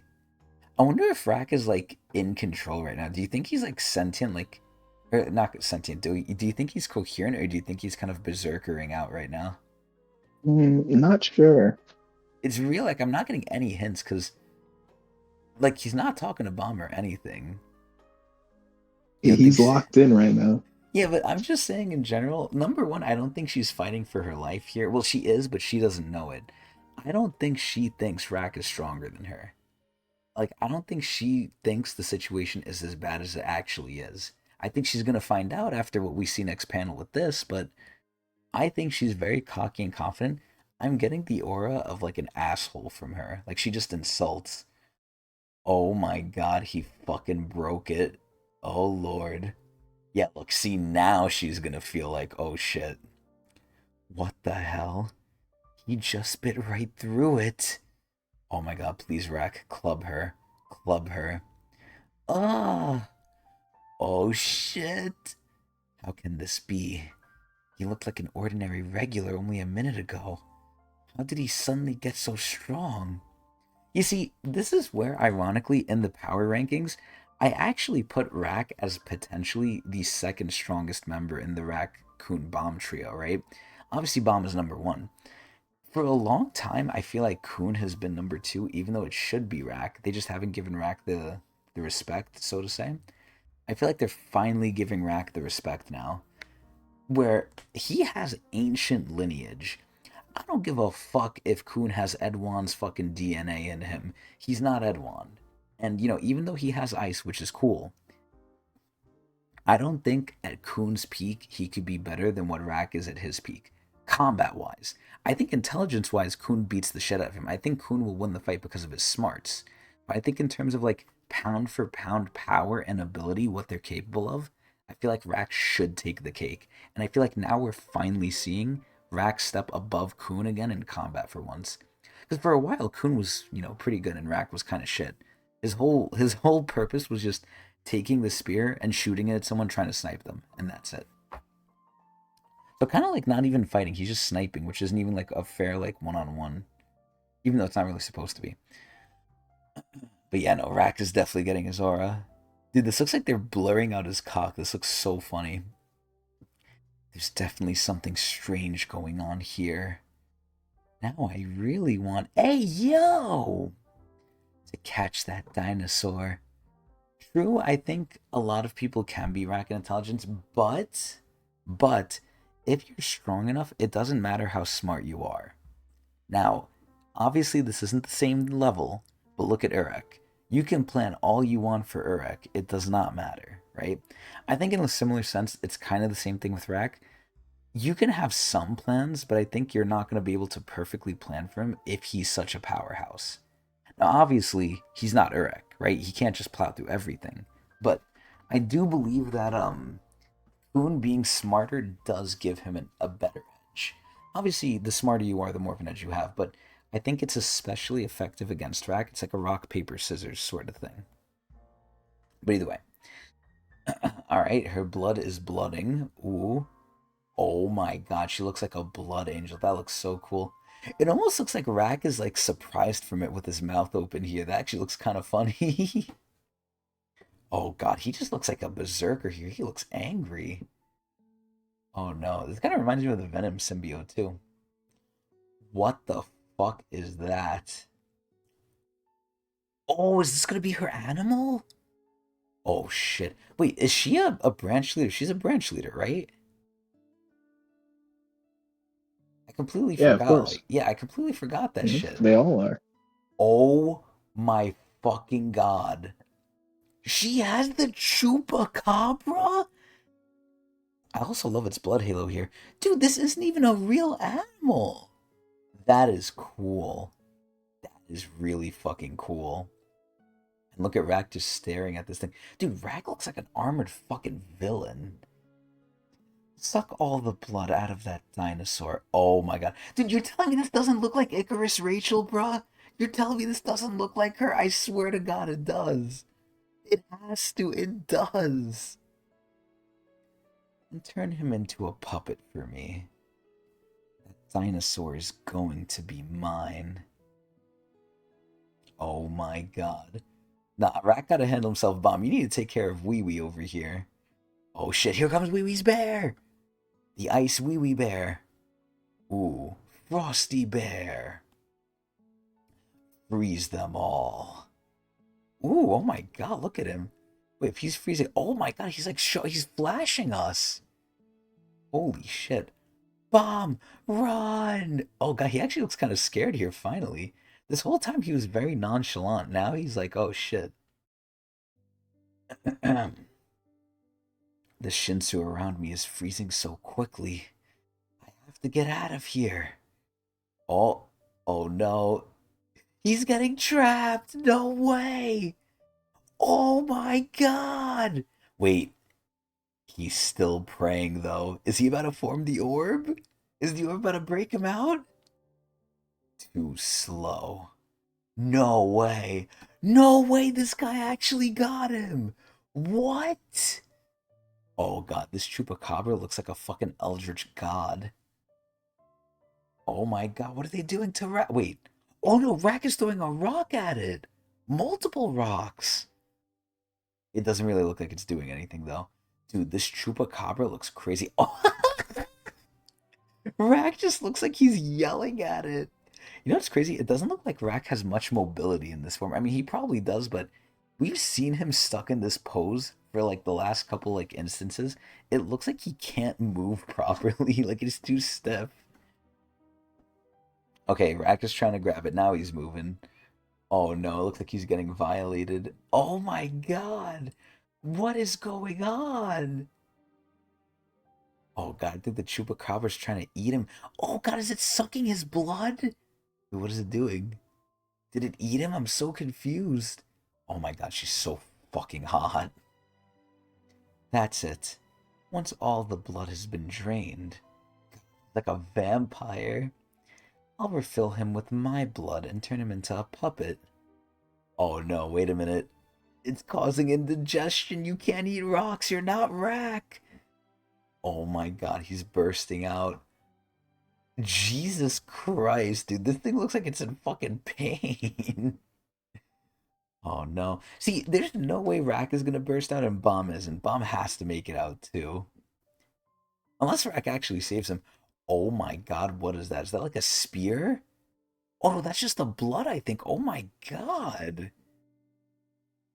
What the fuck? It's just red. Oh my god, her feet. Oh my god. I think that is a spear or something. That has to be an attack from a spear. Oh, what the fuck is going on with her?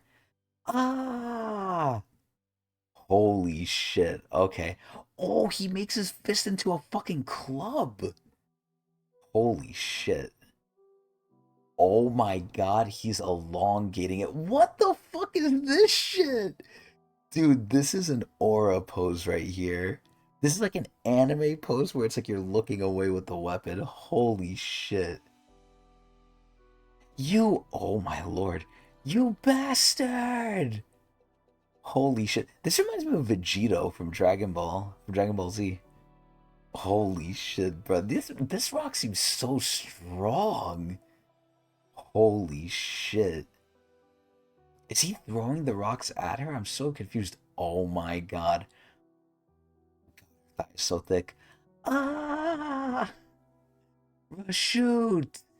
Dude, that bear looks so angry. Oh no, he's in the pose! Wee Wee thinks it's done. Wee Wee is wrong. Oh shit. Okay, now Bomb is serious. Enough is enough. Oh my god! Look at the fucking thorn! Oh my god, is he bringing out fucking Leviathan too? Oh nah, this guy's about to get it. This guy's about to get it. Oh my god, those shits are fucking long. Dude, he's bringing out all his bag of tricks. Oh, he's not happy. No! No, I don't want to see Coonside. No! Coonside. This looks so funny. This shit looks so funny. It's like a parent-teacher conference, but with like a human and a monster. Hey, are you going to keep following me around like this forever? Does it make you nervous that I have the king? Seeing that he's following me without attacking, there's definitely been some sort of change. But I can't tell what he's thinking behind that mask. That's a fucking mask? I thought that was his face. Damn it. I'm not Well, sure the if whole thing's he's... a mask because he's wearing armor, right? Well, yeah, but like, I'm assuming, like, when they say mask, I'm assuming there's something underneath that then. Maybe Well, I think he mask is means the like wrong his true word. body, similar to like how Karaka has his true body. Okay, It okay, doesn't I really guess. matter. It's Yeah, whatever. either way. Damn it. I'm not sure if he's really taking the bait or not. I only have one option right now. I need to keep wandering around like this while avoiding Bomb until I find someone who can beat Dumas for me. Those three are the only people in this game who could beat Dumas. So let's think. It has to be Traumarai, and obviously from the hair color, that has to be Gusting. And I'm going to say the last one has to be Tiara. It's probably going to be Tiara. Yes! I'm not entirely sure about Tiara. And even then, I was going to say this too. I don't think Tiara has a great shot. The only reason I would give her a chance is because Dumas doesn't have arms. I'm not entirely sure about Tiara, but Pobedow's family leader is on the same side as Dumas, so I'd better avoid him. On another note, I wonder if the Lopobia family leader realizes that his branch leaders turned against him. This is where, like, I kind of hate this, and maybe I'm doing it to myself, right? But this is where I wonder if I'm giving Traumarai too much credit, or if that's just like an easy cop out that SIU put for Traumarai. If anything goes like wrong, or if it looks like Traumarai isn't caring, and then he somehow wins, he can always just go back to the thing he said where it's like, oh yeah, Traumarai is actually always like aware. Like how accurate is that, so to say? 'Cause I feel like it can't be all encompassing because then this guy would be fucking Batman, essentially. It's like, oh no, I knew this would happen. I planned for this. You can't do everything like that. But Traumarai really He, made it seem like it is the case. Like, he is very, very aware, even though he really looks like he's not. yeah, I think all the family heads probably have that to some extent, just due to their age and like how experienced they are. But Traumarai, for how intelligent he is, he really doesn't try that much. It's true. He is very apathetic and he does let things go, despite Hmm. like planning things at the same time too. Um, Hmm. yeah, I think it is mostly just his lack of caring why a lot of these things happen. It really, I personally don't think it's him planning. Huh. I mean, Because it this seems like is... there's no benefit to him, but it really is that he just doesn't care about anyone in his family, really. Yeah, I was gonna say, I kind of agree with you and Sleepy at the same time. Sleepy says, like, you know, he's way too paranoid or trusting. So, he probably does think his children would betray him. So I think it's just ultimately he doesn't give a shit because even if they betray him, it doesn't really matter to what he wants to do or what he's doing, right? As long as I think he knows he has like certain people like Kieran, like Robodon, I think he's okay with that. And maybe he even knows about Kieran's betrayal too. If he knows about that, then he knows everything. If he doesn't know about that, like if that's a surprise to him, then that's good. But is he planning with that in mind? Because then it begs the question, if his whole family just stopped doing what he said, would he be okay with that? Like, would he be okay doing, like, his own laundry himself, essentially? I don't know. Oh, excuse me. But either way, I Don't suppose he'd forgive them if he found out. I don't exactly want to side with Lopo as family leader, but I also don't like the fact that he was betrayed by his own branch leaders. They're supposed to be the heart of the family. I mean, listen, he really treats them badly, man. Oh my god. Yeah, I mean, he could always start over too. That's true. What's it? Oh my god, you said the fucking invincible quote. Holy shit. Yeah, I think he doesn't care. I ultimately just think he doesn't give a shit. If they follow him and they do what he says, great. If not, he'll get new ones. Or he'll just make his pets do it realistically. As a member of one of the 10 great families myself. Also, I don't fully understand Kun here. Kun hates his fucking family and his dad, so why is he getting so upset about betrayals when especially Tromrai and Edwin? Well Edwin and we've often compared them before too. Edwin really doesn't care about his family, but that's more of a net neutral thing. Tromrai doesn't care about his family, but he'll still fuck with them. Like, I don't know Edwin, obviously we haven't seen him in current day, but I don't think he'd do the same things Tromrai would do to his family. Like, I don't think he'll rip out his own son's tongue or whatever, his own family member's tongue, if they were fucked up by someone else or something. So I think they have more of a reason than Kun does to hate their own family, and Kun's kind of questioning them, feeling weird about it, which I think is odd. But either way, pisses me off. See, what the fuck is this? He betrayed his own family, didn't he? Don't they treat him as an outcast, like he's excommunicated? Yeah, he was exiled. Yeah. So he betrayed his family, but now it's pissing him off that someone else is doing it. I think this is kind of out of character for him. It could. Well, I mean, what is Kuhn's goal, anyways? He wants to become the new leader of his family. Like he wants to treat it better. Like that's the whole goal, right? But also, there is a part of him that was raised in this messed up system, so part of it is kind of normal to him. So even though it's chaotic, especially the Kuhn family, like how things are, it is still kind of like his family, right? And I'm sure he's had some good memories there too. Like I he mean, knows Ran and stuff like he that. he So definitely there's has. probably is some good to it. There is some cohesion there. I think he definitely has good relations with some people in the family, but I also think when I say some people in the family, I mean people with the Kun name, not people who necessarily associate with the family. Because look at Hmm. Hatchling. Hatchling isn't really with the family, right? Hmm. Yeah, he's another exile. Yeah, he's not a Kun loyalist at all. So I don't know. I Seems think like Kuhn's getting exiled is pretty normal. yeah, Like individual Kuhn family members. they just have to piss off Edwin. It's not Edouan in particular. Kuhn wasn't exiled by Edouan, Oh, he I wasn't? don't think. I think it was by his own personal family for what he did with the whole Maria situation. I thought he was I don't think exiled because Edwin he is stole the involved in any of bag. the exile. No, but he stole the bag after the fact, before he Really? left. Yeah, it wasn't really Edwin wasn't really aware of it, or maybe he was and he just let it slide. Wow. Huh. Hmm. Interesting. Okay, so hmm. Yeah, it wasn't because of the bag. That was after the fact. I still think this is still a little out of character for him because it's literally hypocritical what he's doing right now. What he's saying. It's like, oh, it pisses me off that you're betraying the family. They have more of a reason to betray their family than even he does. Like this is ridiculous to me. But anyway. Well, at the same time, all these branch leaders are so powerful because of their family name in the first place, too. Tromrai gave them everything, too. Even though he does mistreat them a lot, there is still some respect they should have for Tromrai. Yeah, but how far does it go? It's like, okay, Adrian, here, I gave you $10,000, but I'm gonna piss on you. I'm gonna beat up your kids. I'm gonna fuck your wife. It's like, but I gave you $10,000. It's like, how far does that go? We don't really know if Tromrai is doing that to all of them or anything like that. I mean, listen, you I see how don't he think it's treats been that Laura. bad. You see how he I treats don't Laura. know. I mean, it's bad, but it's the branch leaders get special treatment and they're allowed to do their own thing Not too for much the most because part. they They can get to fall run out their of own grace show. really quickly. You see how the exiled branch leaders, the rejected ones, feel. They're like, man, Yeah. what about that guy who got his whole village blasted in the underwater place? You remember that? Right, right. Yeah, because they made one mistake or some shit like that. That's true.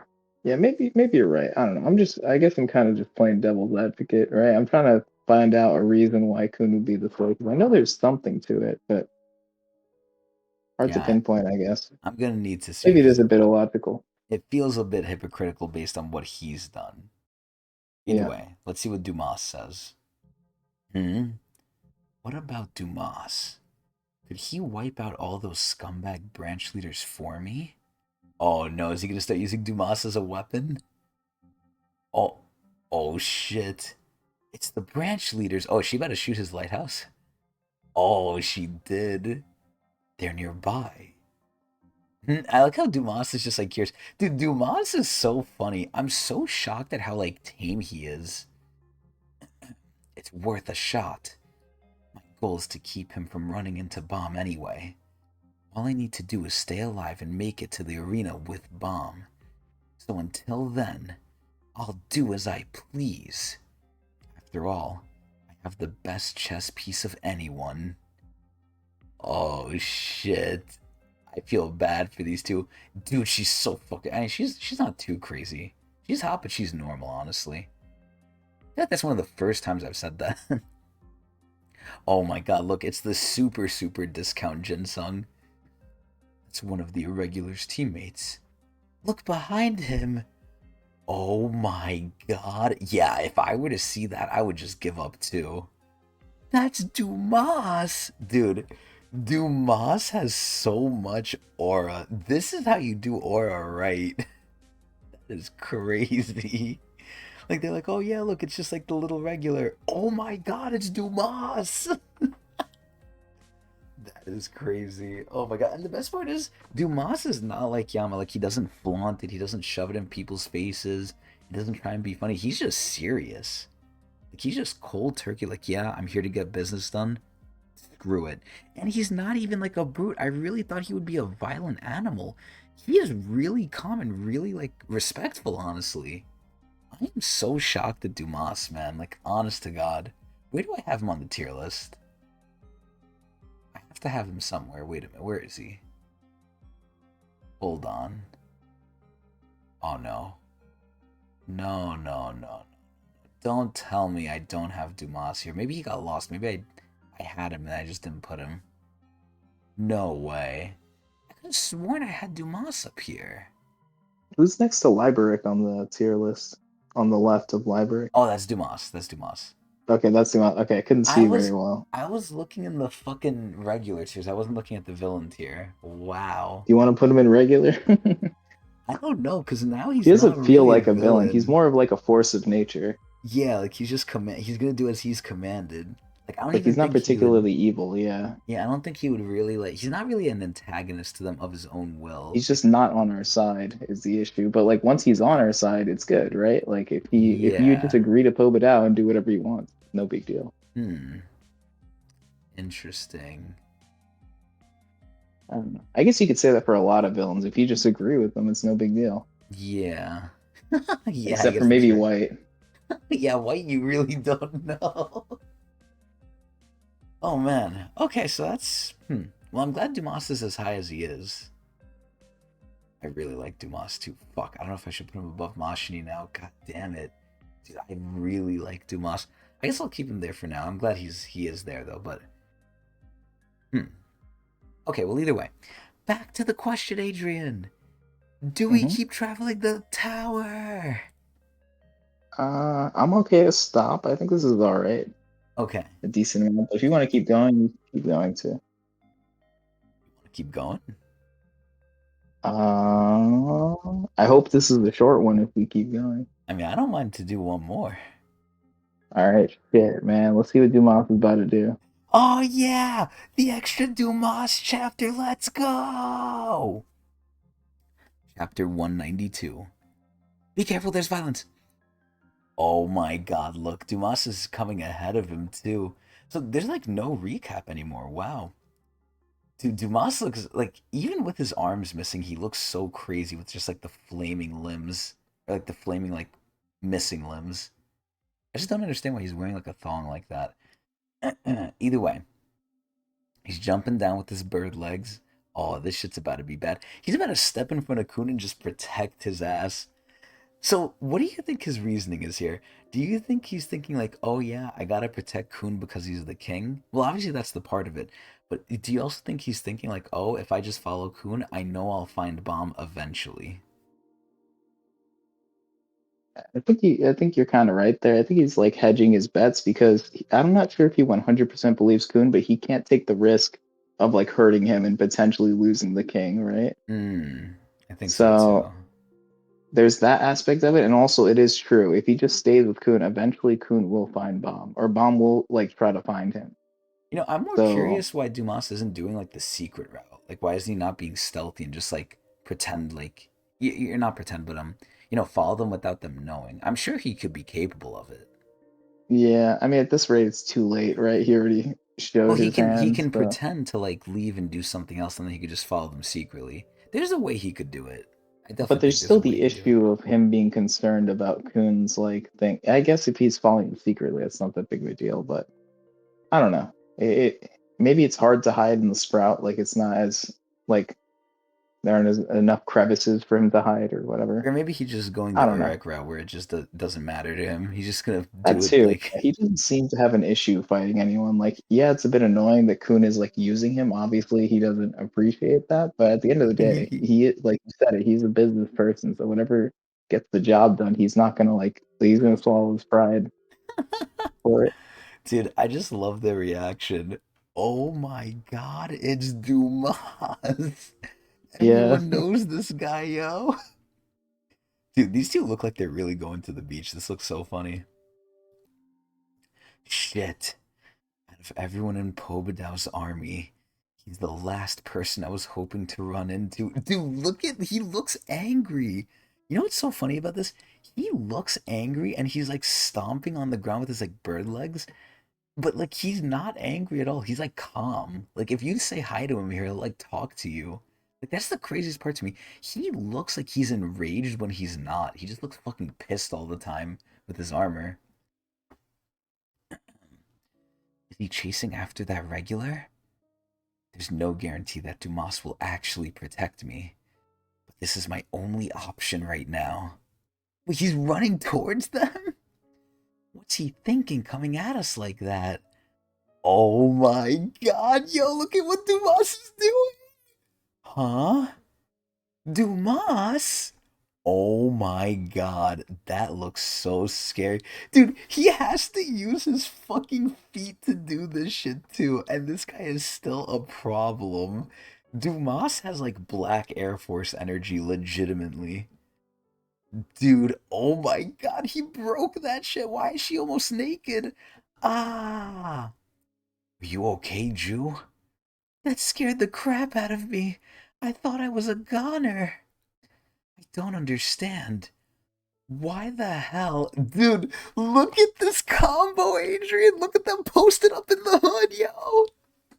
This shit is crazy. It's like you know Shit what goes this hard, is? man. You know what this is? The Dumas is album his cover? stand. Yeah, this is the album Oh, cover, it's bruh. Stando. Dude, That is true this too. is like his stand. This is crazy. Fuck, I forgot what they said. Why the hell is Dumas defending that regular? Tower of God, Season 3. Play the chess piece 4. Say you, Dumas, why in the world are you, a commander in Pobedow's army, protecting that regular? Dude, he's even like, obviously it's not his fault, he has no arms, but it looks like he's Dio walking. Like the pose he's doing with his body type looks like he's Dio walking. Wait, hear us out. We don't want to fight you anymore. Pardon me, dude, look at him. It's his fucking stand. Regular has some nerve. Oh my god, Dumas is blocking it with his fucking body! Uh, you know what's so funny? If they attack Dumas, they're gonna get scared because they're kind of beating him. Like, not beating him, but like they're like throwing rocks at him. He's gonna do something if you hit him. Like, he's not just gonna stand there and take it. And they're saying, like, listen, Dumas, we don't want the smoke with you. We just want Kun, but he's defending Kun. There Dumas goes again. Dude, he looks angry. Adrian, does this not look like rage to you? Like, his eyes are literally pointing different directions because it looks like he's so angry to me. He is very intimidating, yeah. He's scary. He's another scary one. What the heck is wrong with him? Giant koi. It's true what they say. Oh my god, that thing looks so funny. Damn, she's summoning her stand now too. You really are the most stubborn man in the entire Pobedao family. I thought that was Mate. It, is that a koi fish? It's huge. Oh god, look at Dumas. What is he gonna do? What is he gonna do? God, look at her butt.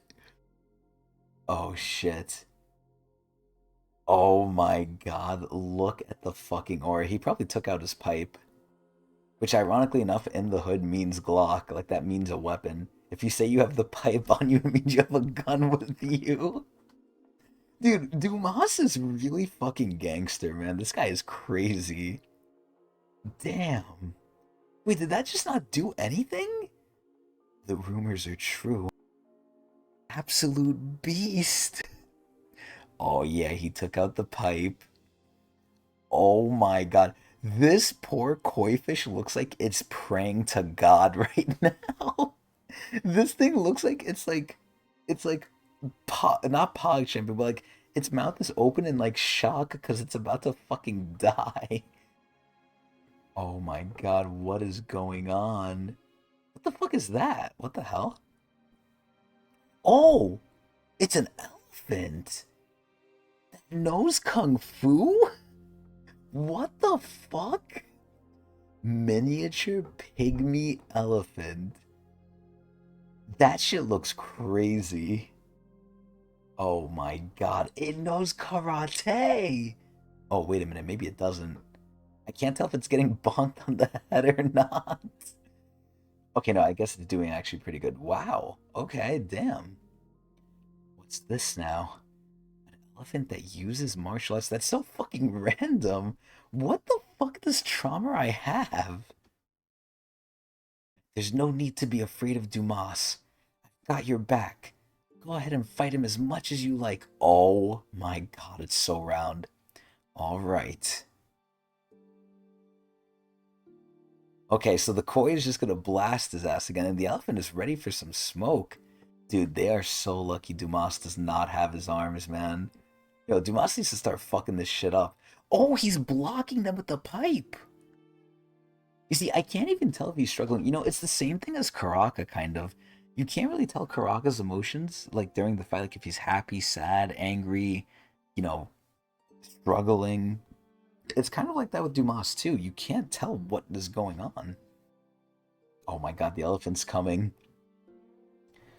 Oh god. Dude, I am shocked they're not scared of Dumas. Dumas should be fucking them up. Oh, this guy's about to hit him with that fucking really wound up shot. The little Mac punch. Boom. Holy shit, did he crack his armor? No fucking way he cracked Dumas. Great that Dumas could just put himself back together, but like, god fucking damn. Oh my god, he did a victory toot. Oh my lord. Dude, he's actually cracking Dumas. Oh my god. Nah, this has to be just like glaze for right now. Oh my god, she's so hot. She's throwing water at him. Dude, this has to be like a fucking red herring. Like Dumas is just gonna like put himself back together and then get serious. The water pressure is so powerful. I doubt even Dumas's spear can withstand it. His pipe.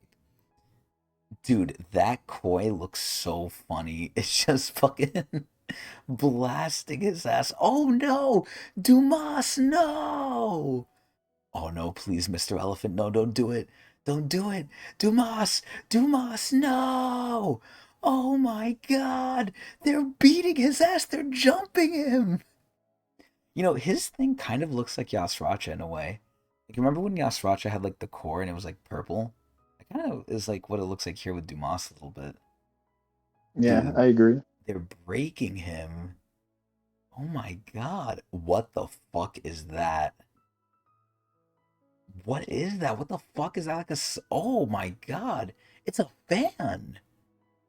Nice. Not even Dumas can beat the two of us together when he's missing both arms. Dude, this is so fucked up, yo. Oh my god, they're bullying him. Come on, let's kill him. I mean, at the end of the day, I know they can't kill him. This is only the armor. Dude, look at the elephant. That shit is so funny. Oh no, what's happening? What's happening? Oh God, I think he's getting angry. What the? I don't know what the fuck is happening here. Oh, okay. Oh my. Oh. Oh. Okay, see now this looks like some real demon shit. Now I would start shitting and pissing. Oh God. The elephant is confused. Oh no, not the trunk. Not the. Oh! Oh my God! Dude, Holy shit. Just rip that shit off. I thought he was gonna slam him into the ground. Adrian, please tell me you have seen Chowder. I feel bad for. Oh, of course I've seen Chowder. Do you remember the episode where I think it was in Chowder? It was either in Chowder or some other cartoon. Where like if it was in Chowder, it was the episode where like Chowder was like sleepwalking. He grabbed Mung Dal's nose and I think he ripped it off or some shit. I feel like I have seen that before, but I can't think of the exact thing. Oh my God, dude, I thought he was just gonna rip him into the ground. He's ripping that shit clean off. Okay, I'm gonna be honest. If there was ever a time, let me get off this. I don't want to see that. If there's ever a time to include the warning, this is definitely it. This is very graphic. That elephant is getting violated. And it's still with his feet, yo. Oh my God. Dude. Dude. Oh no, he's not done. Oh my fucking God. This is like what Urek did. Holy. Oh. Oh my God. He exploded.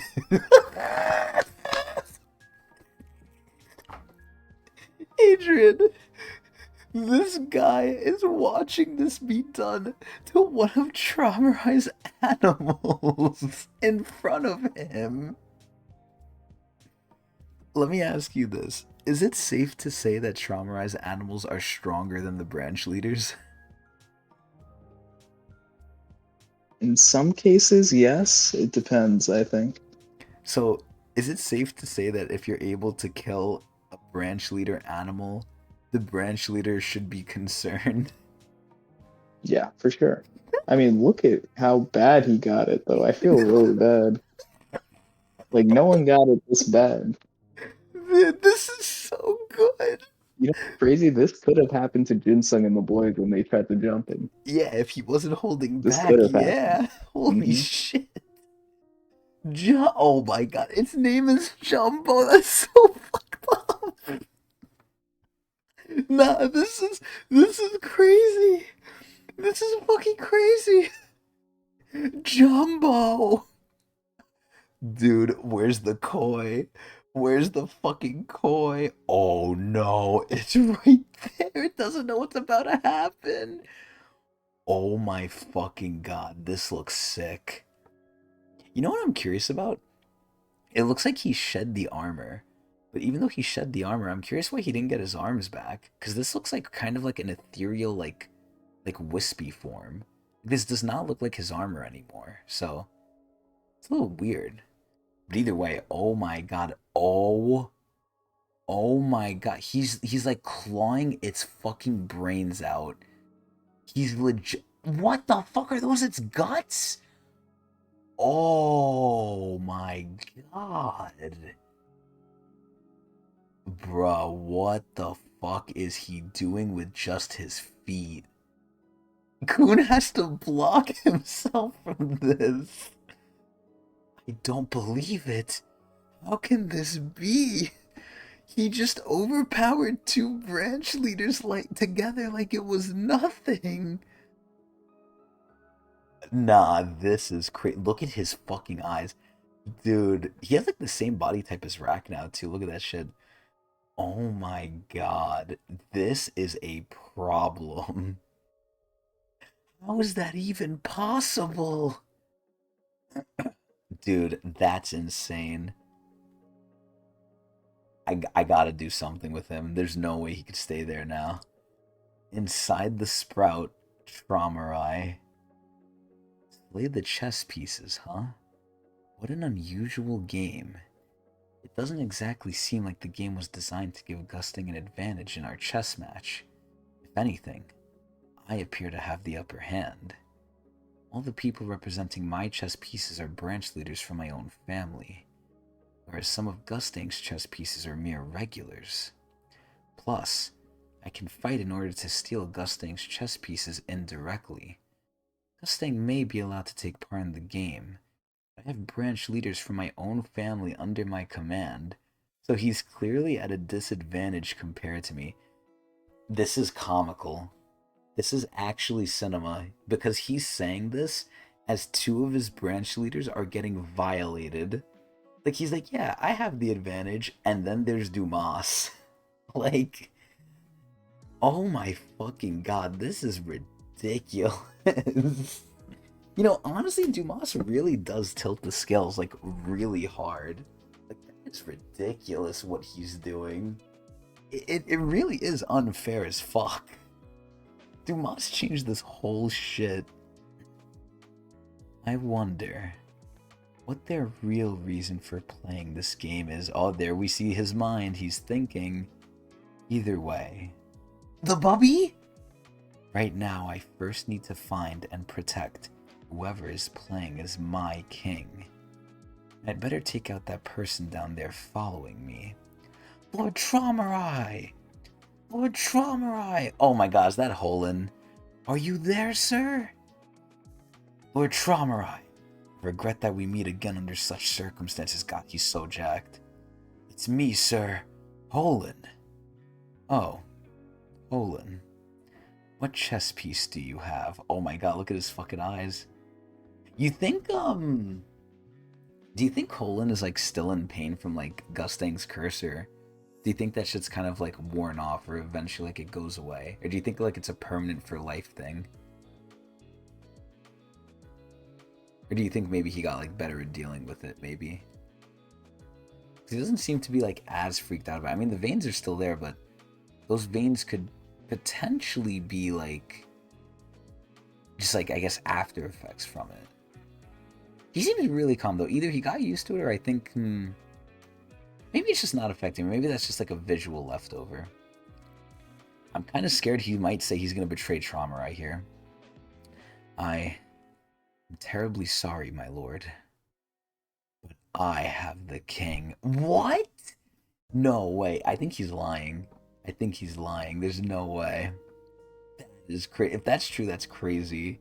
Especially after he tried to rip out his tongue. That is so fucked up, man. That is some fucked up ass shit. But either way, that was, I feel like, a pretty quick chapter. Although I think I kind of pushed through it quickly. But either way, that was a really good fucking chapter, dude. The Dumas glaze is about to go full force. I already thought that, like, and it's so sad, and people in the YouTube comments have pointed this out too. They're like, oh, you should get a -20 for doubting Dumas. These fuckers knew this was coming, so they know Dumas is strong. It's not my fault, man. It's not my fault. I didn't know how much aura this guy has. This guy's a problem. I'm sorry, man. I didn't know, but now I'm a Dumas glazer. I think I have to be. So either way, Adrian, back to the final question of the night, to which I think I know the answer. Mm-hmm. Do we keep going up the tower? Yeah, we call it here, I think. But you said yeah. I thought you meant yeah. Let's keep going. I was like, no way. Yeah, I baited you there. Yeah. That is Not wild. good climbing this time. Dude, this shit was insane. That Dumas shit. Oh my lord. Oh my fucking lord. You know what, Sleepy? I honestly think You are correct on Kuna being the smartest. I think he also gets put in really hard situations where he kind of gets fucked and he doesn't have much to work with. There's a lot of times where his plans don't go well, sure, but he's also planning with very little prep time, and like things are very stacked against him that no regular would really need to deal with. I think if he was a regular, I honestly think he could make it up the tower very easily. He's so smart. I think he could do it. The amount of stuff he's fighting for the level he's at is just a testament to it. But I do believe a lot of people are smarter, at least currently. But you gotta remember, Kuna's young. He's not the same as like all these people. A lot of these people we're seeing are very much way older. So they have a lot more time. And they're just generally stronger than him. Like fighting Gustang on like a mental capacity is like one thing, but then also the fact that he's like such a, like powerhouse just also elevates the amount of work you need to do just to overcome him, right? Oh yeah. Oh yeah. Because you can't just get past the fact that like you can't just beat his plans and that's it, right? Because there's always a chance he could just overpower you too. I mean, I feel like Obviously, that's true Gustang's like the for biggest. Yeah. I think that's What? true What were for you any gonna say? family head. Yeah, it's true. Yeah, it's just like they're always fighting an uphill battle. Kun is always fighting an uphill battle, and he does pretty good for his situation, I think, which is like another plus. But yeah, you said it best when it's like if you were to climb the tower normally, he would have no issue. Yeah, he'd be like probably like one of the fucking barons. He'd be like a king. Be like sending shit up Hmm. everywhere, have intelligence networks because he's a plotter. He's definitely a plotter, but I do agree. He Yeah. doesn't seem the best, especially when a lot of his plans don't work, or maybe there's something better. But I don't Yeah. blame It's him like in when the moment. you have that 13-year-old in like your college class or something like that. You know what I'm talking about? He's just like he's skipping classes. He's like playing in like a significantly higher league right now. Yeah, and to even do that is already like crazy. So I wouldn't blame him if he's Hmm. not getting like if he's getting like a problem or two wrong. You think he's more lucky, really? Huh. Luck is fair, but like Kun is like he's had like luck in the sense where it's like he's essentially been killed like twice, I think, and gotten away with it. But it's like you would expect that to happen way more often if you weren't as intelligent as Kun. You know what I mean? Like there are a lot of times where Kun gets everyone out of that sticky situation. He's been killed twice It and is got kind of cheap away though. with I'm not gonna lie, it is a it. little cheap. I'm gonna be honest, I'm not a huge fan of how the sweet fish has been played. I love the concept of it. Like I especially like that it's literally a sweet fish, which is like a throwback to like the Hell Train when it's like Coon befriended the sweet fish and it like Yes, helped it him. ended up saving them at the end, which was really cute. And like Coon is like kind of like an anima in a way. He's like a secret anima They because really whenever there's like him. animals involved, there's always like some weird interaction happening with them. Yeah, You know, the sweet fish, the long-tailed tit, of course. it's so crazy too because And like a lot of the animals sometimes warm up to him, and this motherfucker like he's not white, right? He's not like that bad, but mhm. he's not the best person in the world either. They usually say like animals can sense if you're a good person somehow. So it's like if Yeah, that shit's true, they should not be buddying up to Coon unless Coon just really respects yeah. animals, I guess. But He doesn't really try either. Like it just kind of happens naturally with him, which I think is like pretty interesting. I want to keep that going. yeah, I love it. it's his I think whole it's such a great gimmick. character thing. Yeah. So good. But yeah, I think I mean I definitely do think there's a lot of people who are better than him, but the main thing that I don't like is how much gall he has. Like when he saw Jinsung, he almost shat himself. When he saw Traumarai, I mean he was a little nervous, yeah, but I felt like he was more scared of seeing Jinsung than he was of seeing Traumarai, a literal family head. I Hmm. think he has too much balls and not enough fear at the wrong points. But either way, that's pretty much going to be it for us. I do agree though. He is pretty lucky with a lot of the shit though. But anyway, that's gonna be it for us. A nice long Tower of God reading Goon Sesh on Thursday rather than Friday. I'm assuming the normal crowd wasn't here because they were probably expecting Friday, but that's gonna be involved into what I'm gonna say next. So, as always, we stream this live at Twitch TV/Technics channel, and whenever we stream it live, you will know because beforehand I will go on Twitter and tweet out, or sorry, X, and post out that we are doing a live. I'm assuming most of them did not see the Twitter. They're just like, oh yeah, it's Friday, let's go. They're gonna be maybe a little upset they missed this one. This was a good one. But yeah, if you want to know when we're gonna go live, go to my Twitter or x.com/Technics channel. Same as the Twitch, Twitch TV/Technics channel. And if for some reason you are sick, dying, or dead and have missed the stream because you thought it was on a Friday, You can always watch the VOD at a delay at youtube.com/Tecnics for now, unless I change the name one day. But that's pretty much going to be it for us. But before we go, I have a question I was waiting to share, Adrian, and I want to get your opinion on it. Within the two powerhouses of Dumas and Caliban, who do you think is smoking who? Oh, okay. Pretty hard.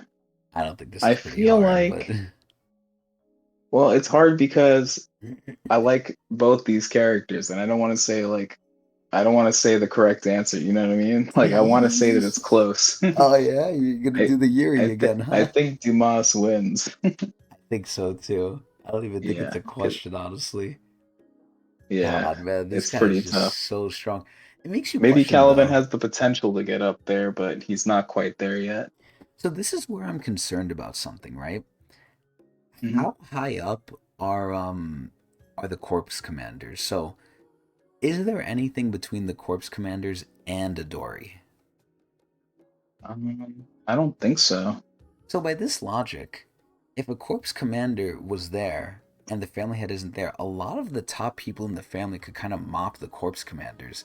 Doesn't that kind of take away from the power of Jihad's I forces? don't I don't think a lot of people can do it because I don't think any of the branch leaders can take on I'm not talking about Caliban. branch leaders. I'm talking about like the top like three people in each family. Because if this is Like Dumas's Robodan level, and Kieran and yeah, Dumas. like if Robodan pulls up, is a corpse commander going to be able to do anything to that? Yeah, I mean it's gonna be tough, right? But in Jihad's like family or whatever, if you want to even call it that, it's not only the corpse commanders and Adori. It's also like every single princess too, which includes like a lot of the stronger ones that are like not like We really have not visible, seen I any guess. crazy princess. I'm gonna be honest with you. Like we've heard about Yeah. maybe like a Dory, maybe Agrafarion, whatever the fuck her name is, but Hmm. we really don't know. Like a lot of the princesses we see, even like the ranker ones, a little bit, we haven't seen anything crazy, like princess wise. Hmm. Like we're getting into power levels now where I'm questioning this, right? If every 10 families, like let's just say, take out the family leaders, if every 10 families got like their top two people, so like in essence Dumas and Prost, right? If they went and all banded together and said, let's take on Jihad's army, barring Adori, is probably getting clapped. Well, Yuri's quote said that the princesses could take out all 10 families. Oh wait, she did? I forgot about that. Oh shit. You remember that when she was talking to Tiara? So maybe there's a Um, little more weight behind those extra princesses that we're not talking about. hmm. So what do Obviously, you Dory's carrying a lot, but is Adori a princess I don't too? know. Yeah. Oh my god. Dude, just think about that. She's a REA. Wait, she was it confirmed she's REA? It's heavily implied. Okay. So if she's REA, she's already working with like top three family specs, right? And then you're putting the princess buff on top of that. That is dangerous. That is fucking dangerous, yo. Holy shit. But Hmm. man, I don't know. Enormous surveillance can join the army. That could be just for the princess alone. Could take out the families. Oh man, I don't know, man. I don't know. I need to see it. It's the same thing, honestly. I think with the ancients, they glaze them along the lore, but I need to see it. I need to see it like proven to me with my eyes, just like I saw Dumas violating that elephant. That shit, yo, that was insulting. The elephant's name was Jumbo, and he ripped off its nose. Like Adrian, Yeah. he could have just went for the head first, but he's like, no, I'm gonna rip off your fucking nose first and then kill you. Well, it's easy for Dumas to grab. That shit is fucking crazy. Because Dumas went behind the koi really quick. It's not a matter of speed. I think he could have just speed blitzed the elephant and killed him, but he got the nose. He wanted revenge. We heard the last two. Dude, It was this really sad. I can't believe you're laughing at this shit. I was kind of sad when he died. It's like that I'm meme not. from like the Joker movie. It's like, and you're laughing. Yeah. No, I'm like half laughing, but I'm just half astonished. Like I feel really bad for that elephant. I just am laughing at the whole situation of like Dumas got so angry. He went and he ripped off this thing's trunk, grabbed it by the neck, and then just blew up its head. And I mean, they were disrespecting him. the guy is standing there. Like, Adrian, the guy is standing there and he can't even help it. He's just like, Jumbo, no. like, like that guy can't do anything but watch as this thing is mutilated. That is crazy. Like Dumas had enough. Oh my god.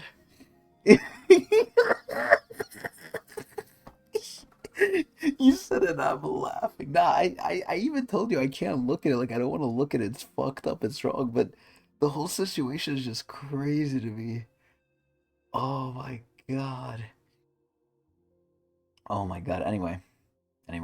Yeah, I know we don't know what Adori is, but she has to be Arya. There's no way.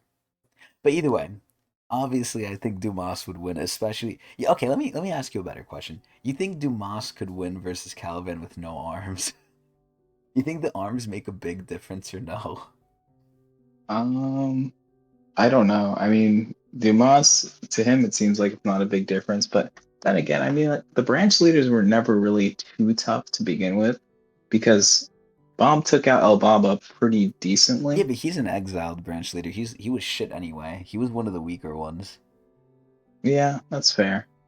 Yeah, I don't know. I'm trying to give Caliban the benefit of the doubt. I'm trying to like, see if I can give him a little extra points. I want to think that he could give like a good fight, but I still feel like he would lose to Dumas Okay. because Dumas like his powered up form is such a problem. Do you And think he and could? Caliban can't do damage to him is the issue too, because like Oh hitting yeah, hitting Dumas doesn't stop him. that's true. He Damn, just I keeps forgot about going. that. Yeah. Holy shit, So that's a like Caliban problem. not only needs to beat him, but he needs to like completely destroy him, like obliterate him. Yeah, take out the armor. Yeah, wow. Yeah. Yeah, that's a big issue. Dude, this is literally what Karaka needs to be. If this is how like Karaka can be, then Jihad should be scared. Like this guy's a problem. But hmm anyway, like this is like what Karaka should have been, man. Holy fuck. But wow, that is just some crazy ass shit. You think Calvin is stronger than the branch leaders though, or you think like how would you rank them against Yeah, him? for sure. I think Calvin's definitely strong in the branch leaders. Okay, because there's no way hmm like the Jihad like command corps is like this much. Like I don't want to say chumps because they are strong, right?